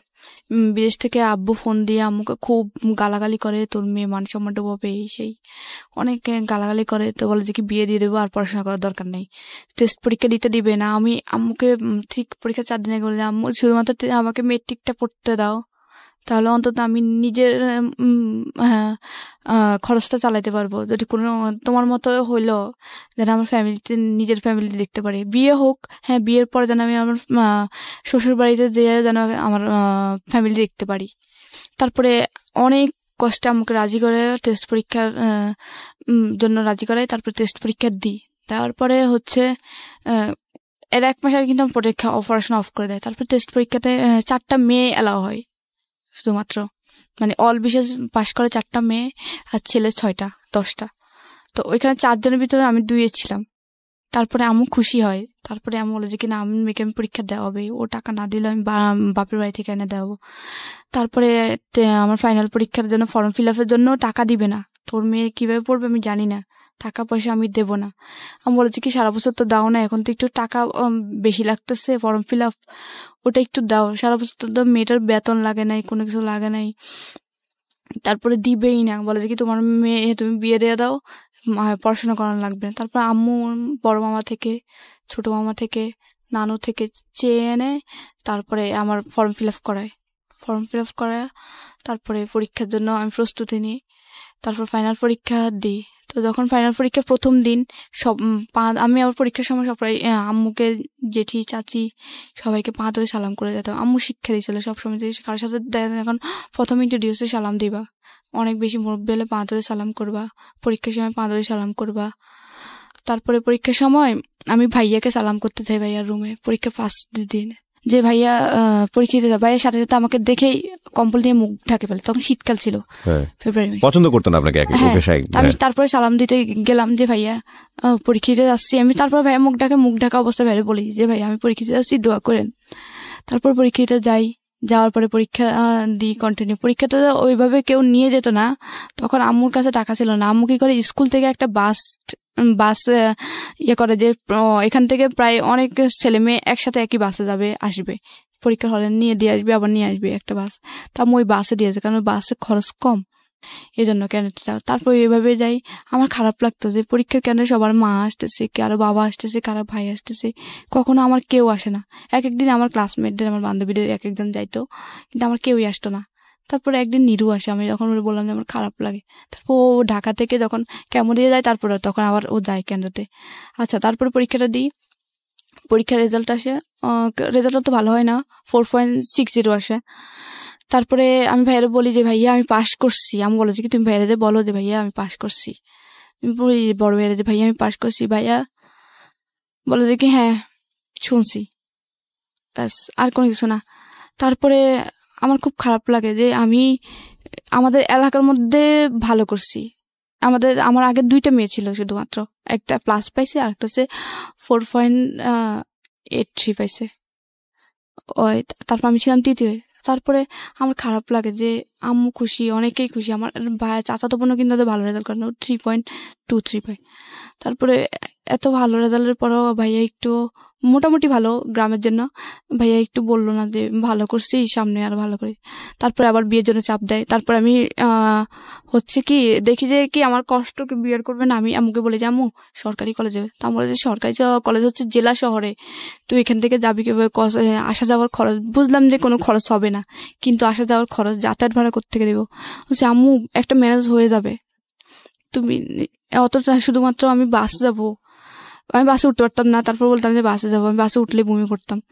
তারপর বললাম বাসে যাবো আম্মু, আমি সরকারি কলেজে পড়বো, দেখি না যদি চান্স পাই তো লাগছে, আমার সার্টিফিকেটে থাকবে যে গভর্নমেন্ট ওমেন্স কলেজ, কোনো বেসরকারি কলেজ না। তো আম্মু বলে যে কি আচ্ছা, আম্মু না হ্যাঁ এর ভিতরে বলে আচ্ছা ঠিক আছে দেখ। তারপর আমি ফর্ম নেওয়ার পরে আমার আসে, তারপরে আসার পরে আমি ভর্তি হই, আর নানুর থেকে টাকা এনে আম্মু ভর্তি করাই, আম্মুর কিছু টাকা জমানো ছিল। তারপর আবার ওই যে ক্লাস 10 পরীক্ষার পরে, এসএসসি পরীক্ষার পরে একটা উপবৃত্তি দেওয়া হয় 2300 টাকার। তো আমার খরচ হয়েছিল ভর্তি হইতে 1900 টাকা। তো আমি ওই টাকা দিয়ে ভর্তি, তারপর আসা যাওয়ার খরচ মোটামুটি চলে। তো আব্বু আবার এর ভিতরে আসে, আমার পরীক্ষার মানে ইন্টারে মাত্র ভর্তি হয়েছি, 1 মাস গেল, মানে 3-4 দিন আমি কলেজে গেছি। তারপর বইয়ের লিস্ট দেয়, তারপর নানু আম্মুরে বলে নানু টাকা দেয়, বই কিনি, নতুন বই কিনি। আব্বু হঠাৎ করে আইসে কয়েকদিন পরে বলে যে কি মেয়ে বিয়ে দিয়ে দেবো। আমি বলে যে কি মেয়ে মাত্র ভর্তি হলো সরকারি কলেজে, মেয়ে পড়তে দাও। তারপরে কি করে একটা ছেলে আসে দেখতে হঠাৎ করে একদিন। আবার আমি টিউশনই করতাম, ফাঁকে ফাঁকে টিউশনই করতাম, একটা 9-এর মেয়ে পড়াতাম। তারপরে হচ্ছে কি আব্বু একটা ছেলে পাঠায় আমাকে দেখার জন্য। তো আমি যেভাবে ছিলাম ওই অবস্থায় ছেলেটা দেখে, ছেলেটা পছন্দ করে। তারপরে হচ্ছে কি গ্রামের মেয়েদের মুখ দেখলে টাকা দিয়ে দেখে, তারপরে হচ্ছে মানে কনে দেখতে হলে, তারপর হচ্ছে ওই ছেলেটা আমাকে 500 টাকা দিয়ে যায়। তো আমি কিছু বলি না, আমি যে ভাবির কাছে দিই টাকাটা, ভাবির কাছে দেওয়ার পরে ভাবি টাকাটা রাখে। তারপরে আমি বিয়ে করবো না, ছেলেটা পছন্দ হয় না, ছেলেটা পড়াশোনা করে নাই, আমি বিয়ে করব না। তো ভাবি বলে যে ছেলেটা হচ্ছে আনসার বাহিনীতে চাকরি করে, আনসার ক্লাস 10 পর্যন্ত পড়ছে, মেট্রিক পাস করছে, কিছু হবে না, দেখলে তার বিয়ে হয় না, দেখছে। তো আজকে দেখতে আসছে, এর পরের দিন আব্বু নাকি ওদের সাথে কথা বলতে গেছে, ওরা নাকি ডাকছে কথা বলার জন্য। তো এর পরের দিন যেদিন দেখতেছি, এর পরের দিন রাত্রে 11টার সময় আমি ঘুমাই গেছিলাম। পরের দিন আমার কলেজ ছিল জন্য, ঈদের 3 দিন পরে, কোরবানি ঈদের 3 দিন পরে। তারপরে হচ্ছে আমাকে রাত্রে 11টার সময় ঘুম থেকে উঠায় আম্মুর রুমে নেয়। নেওয়ার পরে আমি ঘুম চোখে মানে চোখ ডলতে ডলতে আম্মুর কাছে যাই, যে আম্মু কি হয়েছে, আব্বু ডাকছিল। হ্যাঁ। তারপরে বলেছে কালকে থেকে কলেজে যাওয়ার দরকার নেই, পরশুদিন তোমার বিয়ে। আমি তো মানে ঘুম চোখে মানে চোখ ডলতেছি, ভাবতেছি ঘুমে ঘোরে কিছু স্বপ্ন দেখতেছি নাকি উল্টা পাল্টা। এরপর আমি ঢুলতেছি, মানে ঘুমের মানে ফিলার ধরে ঢুলতেছি, মানে ঘুম পড়ে যাবো অবস্থায়। তারপরে আমাকে মেজাপুর ধরে চাকরি মারার পরে মানে একটা মোটামুটি ঘুমটা একটু ছাড়ে, ধরে হাত ধরে চাকরি দেয় যে তোর কি বলছিস শুনতেছিস। তারপরে আমি বললাম যে কি হয়েছে, তো বলে কি কালকে থেকে কলেজে যাওয়ার দরকার নাই, পরশুদিন তোর বিয়ে আমার কার সাথে, কালকে যে ছেলেটা দেখতেছিল। আচ্ছা না, ওটা আমি বিয়ে করবো না, ও পড়াশোনা করে নাই, ওই ছেলে উল্টাপাল্টা প্রশ্ন করে আমাকে, মানে বলতেছে যে আমার নাম লিখতে, এই যোগে কেউ নাম লিখতে বলে। তাছাড়া ছেলেকে আমি যখন বললাম যে আমি গভর্নমেন্ট ওমেন্স কলেজে পড়ি, তো গভর্নমেন্ট ওমেন্স কলেজ কি আমার চেহারা দেখে ভর্তি করেছে? আমি ডিকে বললাম যে চেহারা দেখে ভর্তি করেছে, যে আমি নাম লিখতে পারবো না, আমার ঠিকানা লিখতে পারবো না। আমাকে আমার নাম ঠিকানা লেখাইছে ওই ছেলে, আমি ছেলের বিয়ে করবো না, কারণ ওর মধ্যে মিনিমাম কমন সেন্স নেই। তো বললো যে কে এত কমন সেন্স খোঁজা লাগবে না, এই মুহূর্তে যেটা বলছি সেটা মাথায় ঢুকে নাও, আর তুমি এটার জন্য প্রস্তুত থাকো, কালকে থেকে কলেজে যাওয়া লাগবে না, কালকে তোমার গায়ে হলুদ, পরশুদিন তোমার বিয়ে। আসলে আমি বিয়ে করবো না, বিয়ে না করলে এই মুহূর্তে তোর মাকে ডিভোর্স দিব, এই মুহূর্তে এখনই তোর মাকে নিয়ে যেদিকে দুই চোখ যায় তুই বের হয়ে যাবি। আমি বললাম যে এখানে মাকে টানতেছেন কি জন্যে? আব্বুরে বললাম আমি বিয়ে করব না, আর আপনি তো আমার খরচ চালাচ্ছেন না পড়াশোনার, আমি আপনাদের বাড়িতে থাকতেছি আর খাইতেছি, ওটা আমি আপনাদের কাজের মেয়ের মতো যতটুকু ঘরের কাজ করে দিচ্ছি, ওই ক্ষেত্রে কাজের মেয়েরা কিন্তু ঘরের থেকে কাজ করে খায়, আবার টাকাও নেয়। আমি তো আপনাদের থেকে এক পয়সাও নিচ্ছি না, শুধু তো কাজ করে দিচ্ছি টুকটাক, আর খাচ্ছি আর থাকতেছি, এইটুকুই। তো পড়াশোনার খরচটা তো চালাচ্ছেন না, তো পড়াশোনাটা করতে দেন। তো বলো যে কি না পড়াশোনা করা লাগবে না, আমি যেটা বললাম আমি কথা দিয়ে আসছি বিয়ে যদি না করতে চাও এই মুহূর্তে তালাক দিব। ইভেন উনি তালাকের কাগজ প্রিন্ট করে নিয়ে আসে, এতটাই ক্রেজি ছিল, তালাকের মানে লিখে প্রিন্ট করে নিয়ে আসে, যে দলিল থাকে একটা 100 টাকা 150 টাকার দলিল, একটা 100 টাকার দলিল, ওই দলিল প্রিন্ট করে নিয়ে দলিলটা পড়ো, এই মুহূর্তে আমি সাইন করে তোমার মাকে তালাক দেবো যদি বিয়ের জন্য প্রস্তুত তুমি রাজি না হও। তখন আমি আম্মুর দিকে তাকাচ্ছি, আম্মু কান্নাকাটি করতেছে। তখন আমি যখন ইন্টার ফার্স্ট ইয়ার পড়ি মোটামুটি বুঝি যে মার এ বয়সে তালাক মানে কি, মানে মান সম্মান পুরোটাই যাবে। তখন আমি অনেক চাপের মুখে পড়ে আম্মুর দিকে তাকাই। তখন 11টা থেকে রাত 2টা পর্যন্ত আমি অনেক কান্না করি। এরপরে আম্মু অনেক বুঝে বলে দিকে থাকবে, এর জন্য রাজি হয়ে যা। তারপরে আমি বলছি আচ্ছা মা তোমার যা ইচ্ছা তুমি তাই করো। তারপরে আমি শুধুমাত্র আম্মুর ডিভোর্সটা ঠেকানোর জন্য বিয়েতে রাজি হই, আর নিরুকে ফোন দিই যে আমাকে বিয়ে দিয়ে দিচ্ছে এভাবে। আমি ছেলের নাম জানি না, কিন্তু ছেলেটা হচ্ছে শান্তিনগর, মানে পাশের গ্রামের শান্তিনগরের ছেলেটা। আমি জানি না যে ছেলেটার নাম কি, কোন বাড়ির কি, কিচ্ছু জানি না। তারপরে নিরু এরপরের দিন সকালবেলা ওই ছেলের কিভাবে যেন খোঁজ নেয়, নিয়ে ওর ছেলেকে ফোন দিয়ে বলে যে ভাইয়া আপনি যে মেয়েটাকে বিয়ে করতে যাচ্ছেন ওর সাথে আমার সম্পর্ক আছে, প্লিজ ভাইয়া আমি অসুস্থ মানুষ, ওকে আপনি বিয়ে করেন না, ও আমাকে ছাড়া বাঁচবে না, ও অলরেডি একবার অ্যাবনর্মাল হয়েছিল, আর আমি ওকে ছাড়া বাঁচবো না, আল্লাহ মনে হয় আমাকে ওর জন্যই বাঁচা রাখছে। তারপরে ওই মানে আমার হাজবেন্ড যার সাথে বিয়ে ওর নাম ছিল বেলাল। তারপরে আমি বিয়ের পরে জানলাম আর কি ওর নাম যে বেলাল। তারপরে ও বলে যে কি আচ্ছা রাখেন ফোন, তারপরে রেখে দিচ্ছে। তারপরে খুব গর্ভভাবে বিয়ে হয়। বিয়ের সময় ছেলে পক্ষ থেকে শুধুমাত্র আমাকে একটা নাকের ফুল দিছিল। নাকের ফুলটা তাও আমার হাজবেন্ডের বড় বোনের নাকের ফুল এনে আমাকে দিয়ে ওইটুকু দিয়ে বিক্রি, আর কোনো অলংকার দেওয়া হয় নাই, শুধুমাত্র 2টা শাড়ি দিছিল, 2টা শাড়ি দিছিল ওইটাই। তারপরে আমি বলি যে আম্মু আবার এটা বলছিলাম যে আম্মু আমি বিয়ে করতে পারি এক শর্তে, বিয়ের পরে ছেলে যেন এখন পড়াশোনা করায়। নিশি আমরা এখান থেকে ফিরবো, ঠিক আছে ছোট একটা বিরতি নিচ্ছি, বিরতির পর আবারও ফিরে আসবো। অনুষ্ঠান চলাকালীন সময়ে ফেসবুকে কানেক্টেড থাকবেন ডিটেল আপডেটের জন্য। আমাদের ফেসবুকের ঠিকানা www.facebook.com/KEBRIA.RJ, পেজটি আছে RJ কিবরিয়া নামে।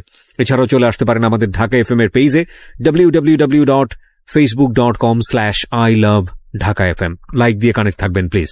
এই ফাঁকে প্রিয় শ্রোতা আপনাদের সবাইকে জানিয়ে রাখছি ইতিমধ্যেই শুরু হয়েছে রেডিও আম্বার 102.4 FM এ আমার একটি নতুন শো, যে অনুষ্ঠানটির কথা হয়তো অনেকেই জানেন, মাইক্রোফোন টেস্টিং 1024, যেখানে বাংলাদেশের ছড়িয়ে ছিটিয়ে থাকা অসম্ভব প্রতিভাবান শিল্পী যারা আছেন, যারা কোথাও কোনো ফ্লোর পান না কিন্তু খুব ভালো গান, তাদের সুযোগ ঘটছে একটা অনুষ্ঠানে একটা এপিসোডে নিজেকে প্রকাশ করবার। আপনি যদি খুব ভালো গান করেন এবং আপনি যদি মনে করেন এই অনুষ্ঠানটিতে আপনি অংশগ্রহণ করবেন, তাহলে এই নাম্বারটিতে ফোন দিতে হবে এবং নাম্বারটিতে ফোন দিয়ে ফোন থেকে আপনি যে নির্দেশনা পাবেন সেই অনুসারে আপনি কাজটি করবেন। ফোন নাম্বারটি হচ্ছে 09611001024। আমি বাংলায় বলছি এবং ধীরে ধীরে বলছি, 0961001024। এই নাম্বারটিতে ফোন দিয়ে আপনি নির্দেশনা অনুসারে আপনি কাজটি করবেন। আর এমনও হতে পারে এই অনুষ্ঠানের মধ্য দিয়ে সারা বাংলাদেশ আপনাকে অন্যভাবে চিনবে। সো অপেক্ষা করছি আপনার কলের। জীবন গল্প। জীবন নাটকের চেয়েও নাটকীয়। জীবন গল্প।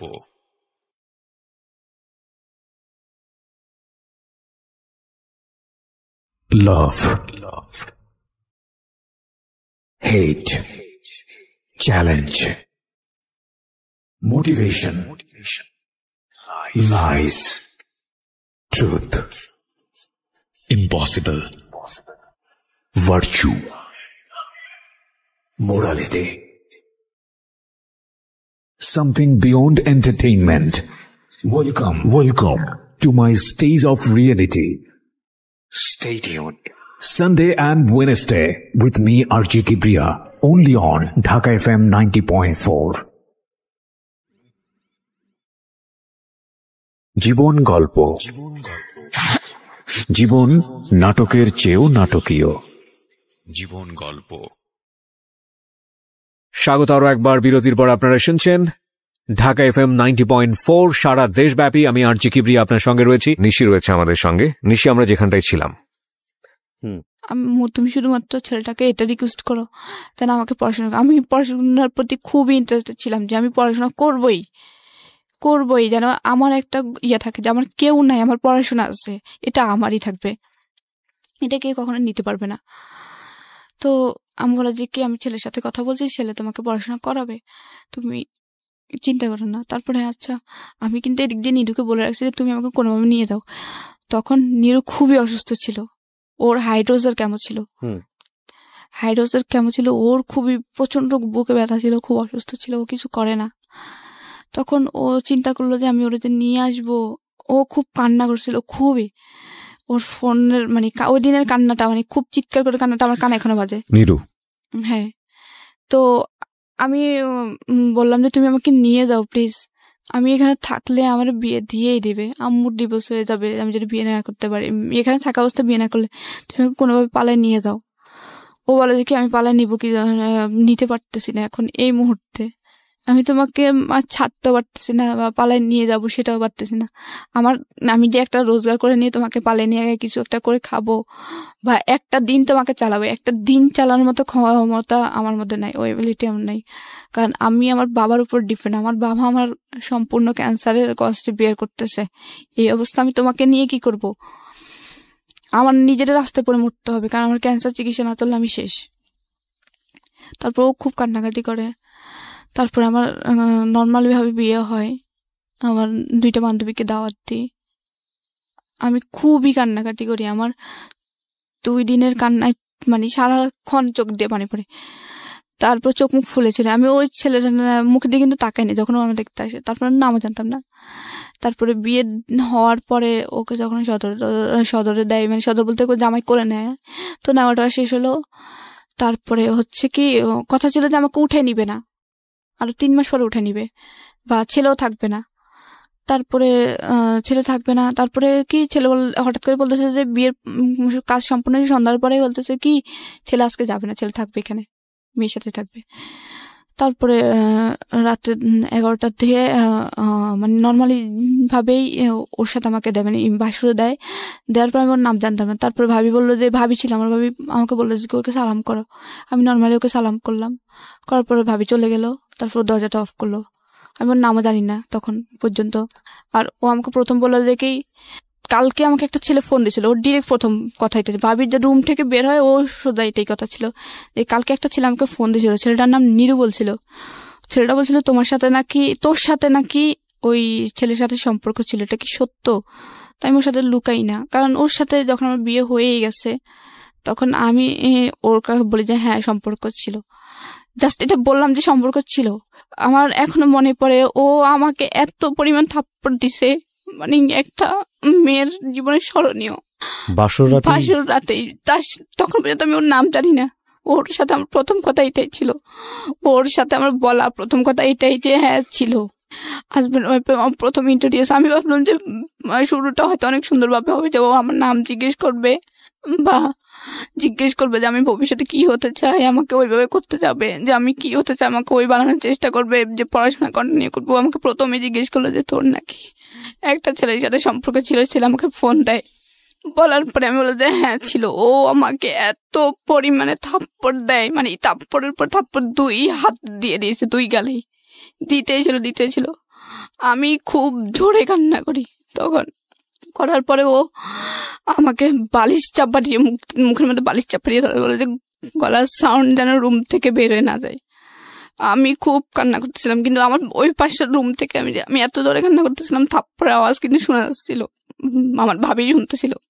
শোনার পরে মানে আমার ওর সাথে আমার প্রথম মিটেই খুব খারাপ একটা ধারণা আমার মধ্যে জেগে যায় যে ও আমার প্রথম শব্দতেই থাপ্পড়। আমার প্রথম একটা কথায় আমি ওর তো সত্য বলছিলাম, কারণ আমি যদি ওর মিথ্যে বলি হয়তো ও পরে শুনলে আমাকে অবিশ্বাস করবে যে আমার কাছে লুকাইছিস কেন। এই জন্য আমি সত্যটা বলার পরে আমি ছাপটা মেরে ফেলে নিঃশ্বাস নিয়ে তারপরে বললাম যে আমাকে সত্য বলাটা অপরাধ ছিল। তারপর আমাকে মানে জোর করে ফিজিক্যাল রিলেশনে জোড়ায়, আর ওটাতে আমার কোনোভাবে ইচ্ছে ছিল, কারণ ও প্রথম অবস্থায় থাপ্পড় মানে এটাতে আমার কোনো ইচ্ছে ছিল না। কারণ আমার তখনই ওর মধ্যে যে ওর প্রথম মিটে যে আমাকে থাপ্পড় মারতে পারে, ওর প্রতি আর কি ধারণা জন্মাবে, আমার ওটাতে কোনোভাবে ইচ্ছে ছিল না যে ওর সাথে আমার ওই ধরনের কোনো কিছু হোক। তারপর ওর জোর করে ফিজিক্যাল রিলেশন হওয়ার পরে সকালবেলা যখন ঘুম থেকে উঠার পরে আমার অবস্থা খুবই খারাপ, খুবই। ও আমার এমন অবস্থা করছিল, মানে আমার ভাবি, তারপরে আমার আম্মু মানে লজ্জায় আর কি, যে বলবে যে কালকে বিয়ে হয়েছে আজকে হসপিটালে অ্যাডমিট করতেছে, লজ্জায় আর ভর্তি করে না হসপিটালে। ও আমার এমন অবস্থা করছিল। তারপরে আমি হাঁটতে পারতেছিলাম না। তারপরে আমার ভাবি আমাকে কি করে, আমাদের পাশের বাড়ি একটা ছেলে দিয়ে ভাবি এমনিতে ফার্মেসি থেকে পেইন কিলার এনে খাওয়ায়। তারপরে ভাবি ওকে ডাকে কিছু নাস্তা করার, সকালে নাস্তা হয়, নাস্তা করার পরে ভাবি ডাকে, বলেছে কি ভাই আপনি মানুষ, প্রথম মিটে ওরে আপনি এত মারা হাসছেন, তারপরে এমন অবস্থা, আপনি কি মানুষ নাকি? জীবনের বউ পাইতেন না? ও তো আপনারই, আপনি কি ওকে একদিনের জন্য পাইছেন যে একদিনের জন্যই ইয়ে করে মেরে ফেললাম বাস শেষ? ও তো আপনার সারা জীবনেরই। আপনি ওর প্রথম অবস্থায় এমন অবস্থা করলেন, লজ্জায় তো কিছু বলতে পারতেছি না, কিছু করতে পারতেছি না। এরপরে ও তখন নিচের দিকে তাকায় থাকে। তারপর আম্মু বলে যে দেখো আমার মেয়েটারে আমি 7 মাস বয়সে পাই, ও আবার আমার এটা জেনে বিয়ে করে যে আমি দত্তক নেওয়া। আমি ওরা অনেক কষ্টে মানুষ করছি, অনেক কষ্টে এই পর্যন্ত আনাইছি। ওর খুব ইচ্ছা পড়াশোনা করা, তুমি প্লিজ ওর পড়াশোনা করে। তারপর বললো যে আচ্ছা ঠিক আছে করাবো। ও আবার আম্মুকে একটু রেসপেক্ট করতো, আব্বুকে রেসপেক্ট করতো। তারপরে এরপরের দিন ও থাকার পরে এরপরের দিন আমি ওর সাথে আর ওইভাবে কথা বলি না। তারপরে ও বলে যে কি কালকে রাত্রের জন্য সরি। তা আমি বললাম যে এটা কোনো মানুষের আচরণ? আপনি আমাকে নর্মালি জিজ্ঞেস করতে পারতেন, আপনি আমাকে মেরে কি মজা পেয়েছেন বলেন তো, আমাকে এতগুলো থাপ্পড় মেরে কি মজা পেয়েছেন বলেন তো। তো বলে যে কি মারছি, প্রেম করছিস কি জন্যে? তো বলে যে সম্পর্ক কয় বছর ছিলাম?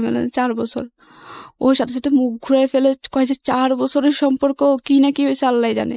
কিন্তু নিরু কখনো আমাকে টাচও করে নাই, অনেস্টলি বলতেছি, নিরু কখনো আমাকে টাচও করে নাই। ও একদম খুবই ভালো ছিল, নামাজ পড়তো 5 ওয়াক্ত, তারপর ওর ক্যান্সার ছিল, ও কখনো ওই ধরনের কিছু ধরতো না, খুবই ভালো ছিল। আমরা সুযোগ পেতাম না কোনোভাবে, কেউ যদি দেখতো রাস্তা দিয়ে স্কুলে যাইতে কথা বলতাম সাথে সাথেই বাড়িতে মাইর খেতাম প্রচুর। তারপরে আমার বিয়েটা হয় 14 সালে 14 অক্টোবর। তারপরে 14 সালের 14 অক্টোবর বিয়ে হয়। তারপর আমাকে এর 1 মাস হয় নাই, 7 তারিখে 7 নভেম্বর ওদের বাড়িতে নেওয়ার কথা হয়। তারপরে নিয়ে যাবে, তো আবার তখনই চলে যায়। বিয়ের 2 দিন পরে আবার চট্টগ্রাম চলে আসো, ডিউটি চট্টগ্রাম বন্দরে ছিল, আনসার বাহিনীতে ছিল, তো চলে যায়। এরপরে ও ফোন দিয়ে বলে যে কি পড়াশোনা অফ। আমি তো পুরা আকাশ থেকে পড়লাম যে ও বলছিল যে পড়াশোনা করাবে, আম্মুরে বলছিল, আমাকে অর্ডার দিয়েছিল। আমার নতুন বই, একদম বইটা আমি 2 দিন আগে কিনছিলাম, ঠিক নানু থেকে টাকা নিয়ে 2 দিন আগে কেনা বই। আমার খুব খারাপ লাগতো বইগুলোর দিকে তাকায়, যে আমার খুব স্বপ্ন ছিল যে সায়েন্স থেকে পড়বো। আম্মু ফিনান্সিয়াল প্রবলেমের কারণে আমার সায়েন্সে দেয় নাই, তারপর আমি কমার্স নিয়ে পড়ি। তারপর আমার স্বপ্ন ছিল যে আমি আর্মি অফিসার হব, বিয়ের পরে ডিফেন্সের লোক নেয় না। তারপরে আমার খুব ইচ্ছা ছিল, খুবই ইচ্ছা ছিল যে আমি এমন কিছু। তারপরে ভাবলাম যে তারপর আমি পড়াশোনাটা কন্টিনিউ করব, তারপর আমি কিছু একটা করব। তারপর আমার পড়াশোনাটা অফ করে দেয়। অফ করার পরে আমার ফোনে বলে যে কেউ পড়াশোনা অফ, আমাকে ফোন টোন দেয় না, আম্মুর ফোন দিয়ে কথা বলতাম। তারপরে হচ্ছে কি ওদের বাড়িতে নিয়ে যাওয়ার পরে আমি কিন্তু কখনো ধান সিদ্ধ করি নাই। আমাদের ধান সিদ্ধ করতাম, আমাদের ধান হয়তো অনেক বাড়িতে, কিন্তু ধানগুলো বিক্রি করে দিত, বিক্রি করে দিয়ে চাল কিনে আনতো। তারপর ওদের বাড়িতে যাওয়ার পরে ওর হচ্ছে 3 ভাই, ও হচ্ছে সবার ছোট। ওর মা বাবা খুবই বৃদ্ধ ছিল। তো আমি ওদের বাড়িতে যাওয়ার পরে আমি নিয়ে নিলাম যে আমার তো ওরাই ফ্যামিলি। তারপর আমি ওর সাথে কিন্তু আমার ভালো আন্ডারস্ট্যান্ডিং ছিল না, আমার কষ্ট কোনো কিছু আমি ওর সাথে শেয়ার করতাম না, কারণ আমাকে কথায় কথায় মারতো, খারাপ ব্যবহার করতো, বলতো যে তোর বয়ফ্রেন্ডের সাথে কি না কি হয়েছে, ওই সেই বাজে কথা বলতো। আমি কখনোই আমার কোনো আনন্দ, কোনো কষ্ট ওর সাথে শেয়ার করতাম না। আচ্ছা, খুব স্বাভাবিক সেটা। হ্যাঁ, কারণ ওর প্রথম দিনে ওর মায়েরটা আমার মনে আছে, ও প্রথম দিনে ওর প্রতি আমার খারাপ ধারণা, একটা ঘৃণা। তারপরে ওদের বাড়িতে যখন নিয়ে যাই, যখন প্রথম দিন যাই, প্রথম দিনের পর থেকে কোনোদিন আমার শ্বশুর শাশুড়ির একটা কাপড় কেউ ধুইতে পারে না, আমি ধুইছিলাম সব সময় যতদিন ছিলাম। আমরা সংসার জীবন ছিল অনলি 6 মাসের। তো যখন আমি ওদের বাড়িতে যাই, তখন এত পরিমাণ কাজ আমার উপর চাপাই দিছে, এত পরিমাণ। আমি জীবনে এত কাজ করছি, এত কাজ, একা একটা সংসার সামলানো। তারপর বড় যার হচ্ছে 5টা ছেলে মেয়ে, ছোট যার হচ্ছে 3টা ছেলে মেয়ে, 8টা ছেলে মেয়ে। সকালে উঠে ওদের 8 জনের জন্য রুটি, আমার শ্বশুর শাশুড়ির জন্য রুটি, এতগুলো রুটি বানাইতে আমি পড়ে যেতাম। বানাইতে আমার পুরো টায়ার্ড হয়ে যেতাম, কারণ খালি পেটে এত রুটি বানানো যায় না।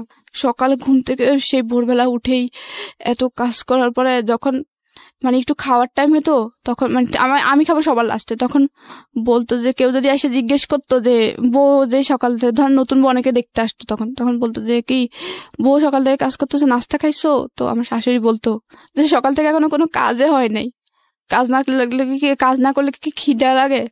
সকাল থেকে উঠে ঘর ঝাড়ু দেওয়া, উঠান ঝাড়ু দেওয়া, গ্রামের পরিবেশ, তারপরে হচ্ছে প্লেট বাটি হাঁড়ি পাতিল এগুলো ধোয়া, তারপরে হচ্ছে সকালে যে ফ্রেশ পানি থাকে পানি উঠানো পুকুর থেকে, তারপরে হচ্ছে রুটি বানানো, না তারপরে ভাজি টাজি বানানো।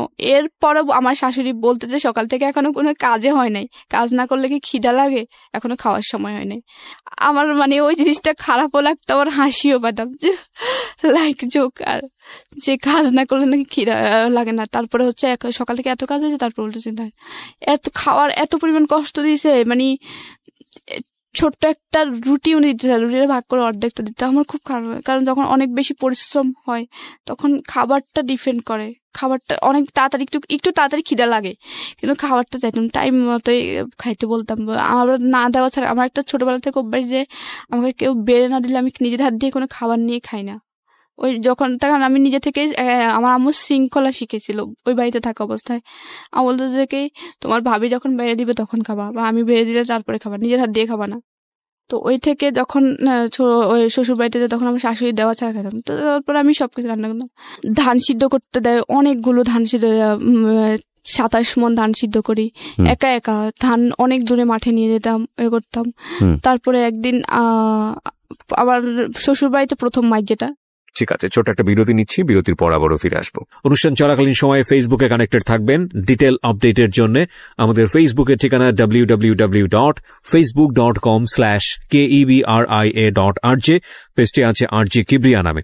এছাড়াও চলে আসতে পারেন আমাদের ঢাকা FM এর পেজে www.facebook.com/ILoveDhakaFM, লাইক দিয়ে কানেক্ট থাকবেন প্লিজ। এই ফাঁকে প্রিয় শ্রোতা, আপনাদের সবাইকে জানিয়ে রাখছি ইতিমধ্যেই শুরু হয়েছে রেডিও আম্বার 102.4 FM এ আমার একটি নতুন শো, যে অনুষ্ঠানটির কথা হয়তো অনেকেই জানেন, মাইক্রোফোন টেস্টিং 1024, যেখানে বাংলাদেশের ছড়িয়ে ছিটিয়ে থাকা অসম্ভব প্রতিভাবান শিল্পী যারা আছেন, যারা কোথাও কোনো ফ্লোর পান না কিন্তু খুব ভালো গান, তাদের সুযোগ ঘটছে একটা অনুষ্ঠানে একটা এপিসোডে নিজেকে প্রকাশ করবার। আপনি যদি খুব ভালো গান করেন এবং আপনি যদি মনে করেন এই অনুষ্ঠানটিতে আপনি অংশগ্রহণ করবেন, তাহলে এই নাম্বারটিতে ফোন দিতে হবে এবং নাম্বারটিতে ফোন দিয়ে ফোন থেকে আপনি যে নির্দেশনা পাবেন সেই অনুসারে আপনি কাজটি করবেন। ফোন নাম্বারটি হচ্ছে 09611001024। আমি বাংলায় বলছি এবং ধীরে ধীরে বলছি, 0961001024। এই নাম্বারটিতে ফোন দিয়ে আপনি নির্দেশনা অনুসারে আপনি কাজটি করবেন। আর এমনও হতে পারে এই অনুষ্ঠানের মধ্য দিয়ে সারা বাংলাদেশ আপনাকে অন্যভাবে চিনবে। সো অপেক্ষা করছি আপনার কলের। জীবন গল্প, জীবন নাটকের চেয়েও নাটকীয়। জীবন গল্প।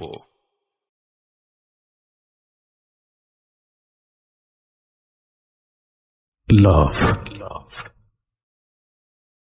hate, challenge, motivation, lies, truth, impossible, virtue, morality, something beyond entertainment. Welcome to my stage of reality. Stay tuned. Sunday and Wednesday with me, RJ Kibriya, only on Dhaka FM 90.4. জীবন গল্প, জীবন নাটকের চেয়েও নাটকীয়। জীবন গল্প। স্বাগত আরো একবার বিরতির পর আপনারা শুনছেন ঢাকা এফএম 90.4 সারা দেশব্যাপী। আমি আরজি কিবরিয়া আপনার সঙ্গে রয়েছি, নিশি রয়েছে আমাদের সঙ্গে। নিশি, আমরা যেখানটায় ছিলাম, তো প্রথম দিন হচ্ছে কি আমি আমার শ্বশুরকে দুপুরবেলা ডাকি যে আব্বা উঠেন, খেতে উঠেন। তারপর উনি উঠতেছেন, দেখে উঠেন না, খাবেন না। আমি এটা বললাম যে পরের বার আব্বা ডাকি নাই কেন, শুধুমাত্র এই ইস্যুটা যে পরের বারও কেন আমি আব্বা উঠেন না বলি নাই। প্রথম বললেন যে আব্বা উঠেন, খাবেন না। তারপর বললো আব্বা উঠেন না, খাবেন না। আব্বা উঠেন, খাবেন না এটা বলছি, আব্বা বলি নাই কেন। ও এর আব্বা বলিস না কেন, তোর বাপ না রেখে বাপ বলতে গিয়ে আমি তো এটা কখনোই মনে করি, আমি তো আব্বা আম্মা বলে ওদেরকে সম্বোধন করি। এটা তো আমি ওনাকে এটা বলি না। আর সব কথাই কিন্তু বাবা বলা লাগে না। আমি যখন কাউকে ডাকি যে একবার নাম ধরলে সব জায়গায় নাম ধরতে হয়, ঠিক এটাও কিন্তু একটা নাম হিসেবে ব্যবহার হয় যে আব্বা উঠেন না, আব্বা খাবেন না, আব্বা আব্বা বলা লাগে, একবার আব্বা বললেই তো হয়। ও আমাকে সাথে সাথে ওই যে নারকেল গাছের যে কোদা থাকে এত মারা মারছে, ওরা যে কি আব্বা ডাকিস না, আবার বলে যে কি সব কথা বলা লাগে, তুই কি অনেক বেশি বুঝিস, এত মারা মারছে। এরপরে আমি পাটি বুনতে পারতাম, যে শীতল পাটি। তখন আমাকে হয়তো মাস শেষ হলে 2 দিনের জন্য বাড়িতে যেতে দিত আম্মুর কাছে। তো মাস শেষ হয়েছে, আমি বললাম যে কি বাড়িতে যাবো কালকে, যাবো কি? তো বলে যে কি আচ্ছা যাইস। তারপরে যখন আমার শাশুড়ি জিজ্ঞেস করলো তুমি কি পাটি বুনতে পারো?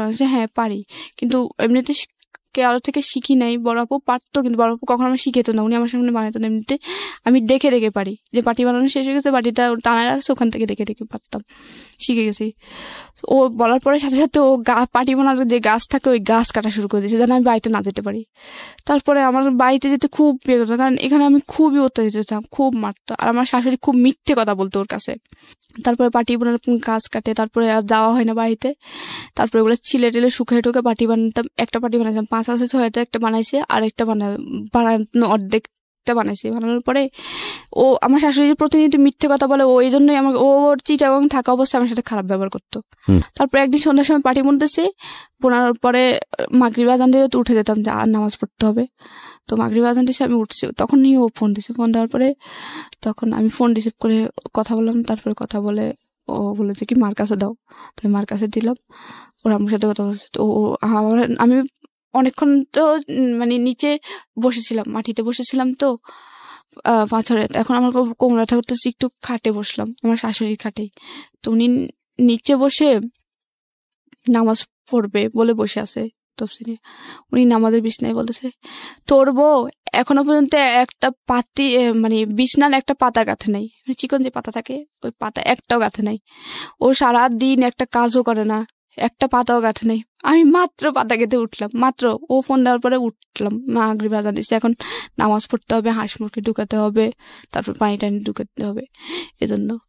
তো উনি এটা বললে, তারপর বললো যে ও মানে ফোনে একটু ভলিউম বড় ছিল, শোনা যাচ্ছিল যে ও কি বলতেছে। তারপর বলছে ও একটা কাজ করে না, কমপ্লেইন করেছে আপনার এগেইনস্টে। হ্যাঁ, কমপ্লেইন করার পরে তারপরে উনি যখন ফোনটা খাটের উপরে রাখবে, নিচে বসে নামাজ পড়তেছিল, নিচে থেকে ফোনটা উপরে রাখতে যে দেখে যে আমি খাটের উপরে বসে আছি। আমি কিছু করে আমি হাসতেছি ওনার দিকে তাকায় যে উনি মিথ্যে কথা বলতেছে। শাশুড়ি? হ্যাঁ, উনি আমাকে দেখে একটু ছোট মতো খেয়ে যায় যে মিথ্যে বললো, নামাজের পার্টিতে বসে মিথ্যে বললো, একটু ছোট মতো খেয়ে দেয়। তখন দেখা যায় আমি ওনার দিকে তাকায় হাসতেছি। তখনই আমি মানে কেন জানি খুব হাসি আসলো যে উনি নামাজের পার্টিতে বসে মিথ্যে কথা বলতেছে, তাও আমি মাত্র উঠলাম পার্টি বানায়। একটা 5 হাতে 6 হাতে পার্টি বানতে অনেক সময় লাগে। পার্টিকে আপনারা বিক্রি করতেন? না, বিক্রি করতে বলতে কি, ওই তখন পার্টি ছিল না, খাটের মধ্যে বিছানা আমাদের নিজেরা ব্যবহার করার জন্য। আমার বড় ননসের জন্য, ছোট ননসের জন্য 2টা বানাইতে হবে, আর আমাদের জন্য। তো তখন উনি মিথ্যা কথা বলার পর আমি হাসলাম, উনি আমার দিকে তাকাই এবার হাসি দিল। হাসি দেওয়ার পরে তারপরে নামাজের পরে ও তো জানে আমি এখন নামাজ পড়বো, তো নামাজ পড়লাম, কাজটা শেষ করলাম। শেষ করার তারপরে পরে ও ফোন দিছে, আবার ফোন দিয়ে বলে কি তুই নাকি একটা কাজও করিস না, মা বসে বসে পার্টি বানায়। তারপরে আমি বললাম তোমার মা কি চোখে দেখে পার্টি বনবে? এটা বললাম, তোমার মতো চোখে দেখে না, পার্টি বনবে কিভাবে? তাহলে একটা পার্টি যে বোনা হয়েছে ওটা কে বনছে বলো তো? আর একটা পার্টি যে অর্ধেকটা বানাইছে, 3 হাত বানানো হয়েছে, তাহলে ওটা কে বানাইছে বলো তো? তখনই আমার শাশুড়ি এসে আমার ফোন আমার হাত থেকে নিয়ে যাবে, বলে যে কি এই ছগলখোর দুইঞ্চা মানে যাতা বলতেছে। আমি ছগলখোর কাকে বলে আপনি জানেন? ছগলখোর তো আপনি করছেন, আমি করি নাই। আমি তোর কাছে কোনো মিথ্যে কথা বলি নাই, আপনি মিথ্যে কথা বলতেন। এখন ও আপনি ওর কাছে মিথ্যে কথা বললেন, আমি তো আপনাকে এটা বলি যে আপনি মিথ্যে কথা কেন বললেন? আমি শুধু এটা বললাম যে পার্টিটা যদি আমি না বনি তাহলে পার্টি একটা বানানো হয়েছে, 6 হাতে 5 হাতে পার্টি বনতে কি কম সময় লাগে? এই পার্টিটা বনেছে কে? আর এখন যে 3 হাতে একটা বানানো হয়েছে ওইটা বানাইছে কে? তারপরে আমি এইসব কিছু মনে করতাম না, জানতাম যে আমারই সংসার, আমাকে সবাই বলতো যে আমার সংসার তোমার সংসার তুমি তো করবে। তো আমি বলতাম যে আমার সংসার আমি করি। তারপরে করতাম, কিন্তু আমার সব সময় একটা আফসোস থাকতো। আমি মাঝে মাঝে যদি ওর একটু মাইন্ড ভালো হইতো তখন আমি বলতাম যে আমি পড়াশোনাটা করি, আমার ফার্স্ট ইয়ার ফাইনাল চলে আসছে, আমি কলেজে যাই, আমি পরীক্ষাটা দিই, সেকেন্ড ইয়ারে ভর্তি হব। ও বলতো যে কি না দরকার নেই, পড়াশোনা করা লাগবে না, পড়াশোনা করবা ছেলে মেয়ে হওয়ার পরে। তারপরে হচ্ছে কি ও চাইতো যে তাড়াতাড়ি বাচ্চা নিতে। আমি বললাম যে আম্মু, তখন আমার মানে স্বাস্থ্য আগে ভালো ছিল, তখন ওদের বাড়িতে এত কাজ করার পর আমার স্বাস্থ্য অনেক খারাপ হয়ে যায়, অনেক ওয়েট কমে যায়। করে দেওয়ার পর আম্মু বলে যে কি ওরে বলে যে বাচ্চা নিও না, নিশি এখন ছোট তো, ওর এখন মানে স্বাস্থ্য অবস্থা খুব খারাপ, বাচ্চা নিও না। তারপর বাচ্চা নেওয়ার চেষ্টা করে। তারপর ও সবসময় সন্দেহ করতো কি আমি না নিরুকে ফোন দিই, কিন্তু আমি নিরু কখনো ফোন দিতাম না। তারপরে হচ্ছে আমি চিন্তা করি যে এভাবে লাইফ চলে না, কারণ আমি মোটামুটি পড়াশোনা করছি। আমি চাই না যে অন্যদের মতো এরকম আমার লাইফটা কাটুক, যে সারা জীবন যন্ত্রণা, ছোট থেকে কিন্তু যন্ত্রণা ভোগ করে আসছি, চাই না যেরকম। তারপরে আমি আমার ফোন দিয়ে ফেসবুকে ঢুকতাম, মাঝে মাঝে আমার আইডি ছিল। তো আসলে একটা আপুর সাথে যোগাযোগ, আপুরে বলার পরে আপু বলে যে কি তুমি চলে আসো, এভাবে লাইফ চাই না, তোমার সারা জীবন এভাবে কাটতে হবে। তারপর আমি 6 মাসের মাথায় এই অচেনা একজন মানুষের কথা শুনে চলে আসলেন। হ্যাঁ, তো আপুকে আমি প্রায় সময় বাড়িতে গেলে নক করতাম যে আপু এমন এভাবে চলতেছে, এই মাসে এরকম হয়েছে এরকম। ও আমাকে একটু ইস্যু নিয়ে এত মারতো, আর হচ্ছে আবার পণ করে বসে যে আমি জানি, কিন্তু আমার কথা হচ্ছে চলে আসলেন কিনা এই আপুটার ক্ষেত্রে? চলে আসলেন ঢাকাতে? চলে আসি। তারপর হচ্ছে ও 3 লাখ টাকা চাই, দুবাই যাবে, ও আনসার চাকরি করবে না। তারপর বলে যে 3 লাখ টাকা চলে আসার পরে আপুর কাছে থাকলেন কত সালে চলে আসলেন? তারপর 2015 সালের এপ্রিলে চলে আসি, এপ্রিল 26 তারিখে। তারপর আপু বলে যে কি তুমি ঢাকায় চলে আসো, কোনোভাবে টিকিটটা নিয়ে তুমি চলে আসো, আমি একটা তোমার কাজের ব্যবস্থা করে দেব। শেষ পর্যন্ত কাজের ব্যবস্থা? হ্যাঁ। তারপরে আমি ওনার কথা মতো কাউকে না বলে চলে আসি। হ্যাঁ, কারণ মাত্র যে এটা আমি বাড়িতে জানাইতাম, ভাইয়েরা মানে সবাই জানতো আপনি পালিয়ে গেছেন বাড়ি থেকে। হ্যাঁ, বলতে আম্মুরে বলে গেছে যে আম্মু আমি চলে যাচ্ছি। আম্মু বলতো যে কই যাচ্ছে, আমি জানি না, কিন্তু আমি আর সহ্য করতে পারতেছি না। আপনাদের কি ডিভোর্স হয়েছে? হ্যাঁ হয়েছে। কে ডিভোর্স দিয়েছে? ডিভোর্সটা আমি দিয়েছি। আপনি দিয়েছেন? আপনার দেনমোহরের টাকা বুঝিয়ে পেয়েছেন? না, ওকে, সেটা এখনো দেয় নাই। আচ্ছা, আপনি ডিভোর্স দিয়ে দিয়েছেন। আপনি এখন কি করেন? এখন হচ্ছে আমি ডিগ্রি ফার্স্ট ইয়ারে পড়তেছি। আবার পড়াশোনা শুরু করেছেন? আমি ওই যে ওখান থেকে যখন চলে আসি তখন আমি অনেক কষ্ট করে ঢাকায় চলে আসি। চলে আসার পরে আমি একটা মিরপুর 14 নম্বরে কচুকাতার এখানে একটা সমিতিতে জব নিয়ে, আপু জব নিয়ে দেয়। তারপর ওখানে জব করতে থাকি। তারপর সেকেন্ড ইয়ারে ভর্তি শেষ, টেস্ট পরীক্ষার কয়েকদিন আগে আমি মানে ইন্টারেস্ট ফাইনালের টেস্ট পরীক্ষার 4 দিন আগে আমি অনেক কষ্টে মানে প্রিন্সিপালের দরজায়, তারপর আমি জানি আপনি অনেক কষ্ট করেছেন, কিন্তু একটা কথা হচ্ছে যে আপুটা আপনাকে কেন হেল্প করে? আপুটা নিঃস্বার্থে হেল্প করে, যে এত কষ্ট মানুষে ও আপুটার A to Z মানে ছোট থেকে সবকিছু বলছি। আচ্ছা, প্রায় সময় চ্যাটিং এ। এই আপুর সঙ্গে আপনি এখন আছেন? না না, আপুর সঙ্গে আপনার এখন চলে কিভাবে? পয়সা আসে কোথা থেকে? এখন আমি জব করতাম কিন্তু আপাতত করতেছি না, মানে আমার জবটা চলে গেছে হচ্ছে আমার একটা অ্যাক্সিডেন্ট হয়েছিল। বাচ্চা কাচ্চা আছে কিছু? মানে আগে ঘরে বাচ্চা কাচ্চা হয় না? আমার 6 মাস সংসার ছিল তখন, আর বাচ্চা 6 মাসের সংসার 2 মাসের একটা বাচ্চা কনসেপ্ট করে, কিন্তু অনেক বেশি কাজের প্রেসার, আমি একদম নষ্ট হয়ে যায়। আপনার ভবিষ্যৎ পরিকল্পনা কি? আপনি কি করবেন? আমার ভবিষ্যৎ পরিকল্পনা হচ্ছে কি, আমি পড়াশোনাতে এখন কন্টিনিউ করতেছি, তারপর হচ্ছে কি আমার কষ্ট আমি এখন নিজে নিজে বিয়ে করতে জানি, যদি আমি এখন চাকরিটা করতেছি না, চাকরি খুঁজতেছি, পড়াশোনাটা কমপ্লিট করবো, মাস্টার্স কমপ্লিট করব, তারপর বিসিএস দেওয়ার চেষ্টা করব, তারপরে একটা গভর্নমেন্ট জব করব। আপনি যেদিন এই স্বপ্নটা বাস্তবায়ন করতে পারবেন সেদিনই হবে আপনার এই জীবন গল্পটা বলা সার্থক। আজ পর্যন্ত শুধু এটা একটা স্ট্রাগল গল্প, এবং এই জায়গাটা থেকে অনেক মেয়েই এই ধরনের স্ট্রাগল বাংলাদেশে করেন। সেই অর্থে জীবন গল্পে এটা তেমন কোনো গল্প না, যদি আমি নক করার জায়গা থেকে বলি। কিন্তু যদি আপনি সত্যি সত্যি বিসিএস অফিসার হতে পারেন, যদি আপনি সত্যি নিজের পায়ে দাঁড়াতে পারেন, তাহলে আমরা আপনাকে উদাহরণ হিসেবে দাঁড় করিয়ে বলতে পারবো লাখ লাখ মানুষকে যে এই মেয়েটি পেরেছে, সুতরাং আপনাদেরও পারা উচিত। প্রিয় শ্রোতা, আমরা শেষ করছি আজকের এই জীবন গল্প। আগামী বুধবার আমি আরজি কিবরিয়া আবারও ফিরে আসবো। আর সবসময় একটা কথা বলি, প্রতিটি জীবনই আসলে সম্ভাবনাময়, প্রতিটি জীবনের প্রতি আমাদের রেসপেক্ট থাকুক, কোনো মানুষকেই যেন আমরা অবজ্ঞা না করি, নিজের সমস্যাটাকেই যেন সবচেয়ে বড় সমস্যা করে না দেখি, কারণ আপনি যে সমস্যার মধ্যে আছেন তার থেকেও হয়তো বড় সমস্যায় আরো একজন আছে। সুতরাং মানুষের পাশে গিয়ে যেন দাঁড়াই, অন্যের আনন্দে যেন আনন্দিত হই, অন্যের দুঃখে যেন দুঃখিত হই। সবসময় মনে রাখবেন, প্রতিটি মানুষই ভুল করে, প্রতিটি মানুষই ভালো করে। সুতরাং ভুল ত্রুটির ঊর্ধ্বে নয় মানুষ, এবং মানুষকে যেন সেই প্রাপ্য সম্মানটা আমরা দেই। অনেক ভালো